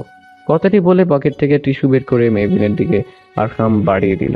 মেহবিন দিল না, মুখ ঘুরিয়ে ফেলল। আরহাম মেহবিনকে জোর করে মেহবিনকে নিজের দিকে ঘুরিয়ে টিস্যু দিয়ে যত্ন সহকারে মেহবিনের অশ্রু মুছে দিল। মনে মনে সে বিরাট এক সিদ্ধান্ত নিয়ে ফেলল, তোমার আঁকি জোড়ায় অশ্রুপাত ঘটাতে দিব না প্রেয়সী। আজীবন যত্নে রাখবো তোমার প্রতিটি অশ্রুর কণা। মেহবিন কি আরহামের মনের সেই কথা শুনল? হয়তো শোনেনি। আশপাশের সকলে মেহবিন এবং আরহামের দিকে মুগ্ধ হয়ে তাকিয়ে আছে। একজন মহিলা আগ বাড়িয়ে এসে মেহবিনকে উদ্দেশ্য করে বললেন, বরের সাথে ঝগড়া করে কান্নাকাটি করছেন বুঝি? কিন্তু দেখুন আপনার পর কত সুন্দর করে আপনার চোখের জল মুছিয়ে দিচ্ছে। সত্যি আপনি ভাগ্যবতী। মেহবিনের কিছু বলার পূর্বেই মহিলাটি চলে যায়। আরহাম মিটমিটিয়ে হাসে। অব্র এসে শুনতে পায় মহিলার কথাটি। সঙ্গে সঙ্গে তার মেজাজ তিক্ত হয়ে ওঠে। সে মেহবিনের কাছে গিয়ে প্রশ্ন করে, তা কি ঠিক করলে? কোনটা নিবে? মেহবিন অব্রের জামা সরিয়ে রেখে আরহামের পছন্দ করা শাড়িটা দেখিয়ে বলে, এই শাড়িটা বেশ সুন্দর, আমি এই শাড়িটা নিব। অব্র মেহবিনের উত্তর বেশ অসন্তুষ্ট, তা তার মুখশ্রীতেই স্পষ্ট। সে বিল দিতে চাইলে আরহাম আগ বাড়িয়ে নিজের ক্রেডিট কার্ড কাউন্টারে জমা দিয়ে বলে, আজকের বিলটা না হয় আমিই দেই। কেন? তুই কেন আমার হবু বউয়ের শাড়ি বিল দিবি? অব্রের প্রশ্নে আরহাম স্মিত হেসে জবাব দেয়, ভুলে যাবি না সে এখনো আমার স্ত্রী। অব্র বিরক্তির সহিত মেহবিনের দিকে তাকিয়ে বলে, মেহবিন, আমরা কি ক্যান্ডেল নাইট ডিনারে যেতে পারি? আশা করি এখন কেউ আমাদের মাঝখানে ঢুকতে যাবে না। শেষের কথাটি আরহামকে উদ্দেশ্য করে বলা হয়েছে সে তা খুব ভালো করেই জানে। সে ঠায় দাঁড়িয়ে থেকে গম্ভীরভাবে দেখতে থাকে অব্রের কাণ্ড। মেহবিন, আমার গাড়িতে চলো। মেহবিন এক পলক আরহামের দিকে তাকিয়ে মাথা নাড়িয়ে গাড়িতে উঠতে নিলেই আরহাম মেহবিনকে সঙ্গে সঙ্গে মেহবিনকে 5 কোলে তুলে নিল। আরহামের কাজে অব্র এবং মেহবিন দুজনেই হতবাক। অব্র ক্ষিপ্ততার সুরে জবাব দিল, এইটা কি হলো? রাত 10টা বাজতে চললো। আই থিঙ্ক বিদেশে থেকে তোর এইটা মনে নেই যে তালুকদার বাড়ির বউ হাজবেন্ড ছাড়া একা রাত 10টার পর বাড়ির বাইরে থাকতে পারবে না। এইটা বাড়ির রুলস। মেহবিন যেহেতু এখন আমার বউ, তাই তাকেও সেই রুলস মেনটেন করতে হবে। Got it? কথাটি বলেই মেহবিনকে নিজের গাড়িতে তুলে অব্রের দিকে তাকিয়ে চোখ মেরে শীষ বাজাতে বাজাতে গাড়িতে চড়ে গাড়ি ঘুরিয়ে বাড়ির দিকে নিয়ে গেল আরহাম। সেখানে দাঁড়িয়ে হাত মুঠো করে শক্ত করে দাঁড়িয়ে রইল অব্র। এইবারও তার এবং মেহবিনের মাঝখানে এসে আরহাম সব প্ল্যান নষ্ট করে দিল। অপরদিকে শিরিন বেগমের ঘর থেকে বেরিয়ে মায়েরা বারান্দায় এসে দাঁড়ালো। সে শিরিন বেগমকে এতগুলো কথা কেন বললো জানে না। হয়তো সে কাজটি ঠিক করেনি, কিন্তু সে কি করবে? আরহামের পাশে মেহবিনকে সে সহ্য করতে পারছে না। সে জানে আরহাম মেহবিনকে ভালোবাসে, তবে সে কেন সহ্য করতে পারছে না তাদের একসাথে। বর্তমান স্ত্রীর সামনে স্বামী তার প্রাক্তন স্ত্রীকে গাড়ি থেকে কোলে করে নামাচ্ছে। ব্যাপারটা যে কোনো মেয়ের জন্যই কষ্টদায়ক। হয়তো মায়রার ক্ষেত্রেও তার ব্যতিক্রম নয়। মেহবিনের মতে সে গভীরভাবে উপলব্ধি করতে পারছে মায়রার কষ্ট। মেহবিনের নজর যায় বারান্দায় থাকা মায়রার দিকে। কেমন ছলছল নয়নে তাদের দিকে তাকিয়ে রয়েছে। তাই মেহবিন আরহামের থেকে নিজেকে ছড়ানোর প্রচেষ্টা করছে, কিন্তু আরহাম মেহবিনের ইচ্ছেকে নাখোঁজ করে। কোলে করে সদর দরজার দিকে এগিয়ে যাচ্ছে। আজ তার শখ হয়েছে তার প্রেয়সীকে কোলে করে নিজের বাড়িতে নিয়ে যাবে। তাকে কষ্ট করে হাঁটতে দিবে না। আরহামের বুঝি শখ হয় না? সে কেন প্রতিবার নিজেকে দমিয়ে রাখবে? কি করছেন কি? ছাড়ুন, আপনার বউ দেখছে আমাদের, সে কি ভাববে? মেহবিনের প্রশ্নে কিছুটা আলতো হেসে আরহাম জবাব দেয়, মিসেস আরহাম হাসান তালুকদার, আপনিও হয়তো ভুলে গিয়েছেন আপনিও এখনো পর্যন্ত আমার বউ। ছাড়ুন প্লিজ। নিজের স্বামীর পাশে অন্য কাউকে দেখাটা যে কতটা কষ্টের তা আপনি কখনো উপলব্ধি করবেন না। আমি তো বুঝি, তাই বলছি আমাকে এক্ষুনি নামিয়ে দিন। কেন, তুমি বুঝি ক্ষণে ক্ষণে তা উপলব্ধি করো? তোমারও বুঝি কষ্ট হয়? মেহবিন কিছু না ভেবেই জবাব দিল, কষ্ট হবে না? নিজের স্বামীর নিজের ছায়াকেও সহ্য হয় না, সেখানে তো। মেহবিনের কথার মাঝেই আরহাম চট করে পাল্টা প্রশ্ন করে বসলো, তাহলে কি তুমি তোমার স্বামীর জায়গাটা আমাকে দিয়ে ফেলেছো? আচ্ছা, কোনোভাবে কি তুমি আমাকে ভালোবাসো মেহবিন, বলো না? শেষের কথাটি কিছুটা আশা নেই বলে আরহাম। আরহামের প্রশ্নে মেহবিন তার আখি জোড়া নামিয়ে ফেলল। কেন যেন আরহামের চোখের দিকে তাকানোর সাহস হচ্ছে না। সে কি জবাব দিবে বুঝতে পারছে না। হাত পা কাঁপছে তার। আরহাম কেন তাকে হঠাৎ এমন প্রশ্ন করলো? কি বুঝাতে চাইছে আরহাম? আরহাম এখনো তাকে পাজা কোলে বাগানে দাঁড়িয়ে আছে। শীতল হাওয়া এসে তাদের দুজনের দেহকে ছুঁয়ে দিচ্ছে বারংবার। মৃদু মৃদু কাঁপছে মেহবিন। সেই কম্পন অনুভব করে আরহামের বুকে অদ্ভুত এক ঝড়ের আভাস এসে নাড়া দিচ্ছে। নিজের প্রেয়সীকে হারিয়ে ফেলার ভয়। মেহবিন উত্তর না দিয়ে পুনরায় বলল, আমাকে নামিয়ে দিন আরহাম সাহেব। আরহাম মেহবিনের থেকে জবাব না পেয়ে আশাহত হলো, ভারাক্রান্ত হলো বক্ষ বেদনায়। শুনল না সে মেহবিনের অনুরোধ। মেহবিনকে কোলে নিয়েই সদর দরজা দিয়ে বাড়িতে প্রবেশ করলো। মায়েরাকে মেহবিন এবং আরহামের দিকে বেদনাদায়ক দৃষ্টিতে তাকিয়ে থাকতে দেখে আরিয়ান পেছন থেকে বলে ওঠে, তোমার কি কোনো কারণে কষ্ট হচ্ছে মায়েরা? পেছন থেকে ভারী পুরুষ কণ্ঠস্বর শুনে পেছনে ঘুরে তাকায় মায়েরা। আরিয়ানকে দেখে দ্রুততার সাথে নিজের নেত্রকোণের অশ্রুটুকু মুছে ফেলে সে। তড়িৎ গতিতে শুধায়, আমি কেন কষ্ট পাবো হঠাৎ? আরিয়ান মায়রার চারদিকে ঘুরতে ঘুরতে কিছুটা সন্দেহ প্রকাশ করে বলল, ডাল মে কুচ কালা হে। আচ্ছা, তুমি কোনোভাবে নিজেকে আমার ভাইয়ের রিয়েল বউ ভাবতে শুরু করনি তো? আরিয়ানের এমন কথায় কণ্ঠে কাঠিন্য এনে প্রশ্ন করে, কি যাতা বলা শুরু করেছো তুমি? আমি তো জাস্ট মিশনের কাজে এখানে এসেছি। সেটাই আমিও জানি, তুমিও জানো, কিন্তু এই কথাটা বারংবার তুমি ভুলে যাচ্ছ মায়রা। মাকে কি বলেছো আজকে তুমি? কি ভেবেছো মায়রা আমি কিছু শুনিনি? দরজার আড়ালে আমি সব কিছু শুনেছি। তুমি কিভাবে মেহুর বিরুদ্ধে মাকে উস্কে দিচ্ছ আমি বুঝলাম না। আরিয়ানের কথায় বারান্দায় এসে জোরে জোরে শ্বাস ফেলে মায়রা। আরিয়ান মায়রার পাশে বসে ক্ষোভের সহিত বলে, আচ্ছা, তোমার এই কথাগুলো যদি আমি এখন ভাইকে বলে দেই তাহলে কি হবে বুঝতে পারছো তুমি? আরিয়ানের এমন কথায় মায়রার মধ্যে ভয় এসে হানা দেয়। আরহান জানতে পারলে সে কিছুতেই মায়রাকে ছেড়ে দিয়ে কথা বলবে না, হয়তো বাড়িতেই থাকতে দিবে না। তখন কি করবে মায়রা?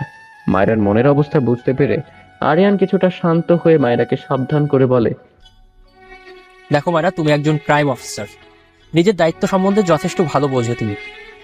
এসব করে নিজের এবং ভাইয়ের সম্পর্কটা নষ্ট করো না, নিজের ডিউটিটা মন দিয়ে করো। নেক্সট টাইম তুমি যদি পুনরায় এসব করতে যাও তখন কিন্তু আমি চুপ থাকবো না। I will not spare you. আমি কিন্তু হুমকি দিচ্ছি না, মনে রাখো ব্যাপারটা। আরিয়ান কথাটি বলেই উঠে চলে গেল। মায়রা দেয়ালে পিঠ থেকে মাথা নিচু করে বসলো। সে কি করবে?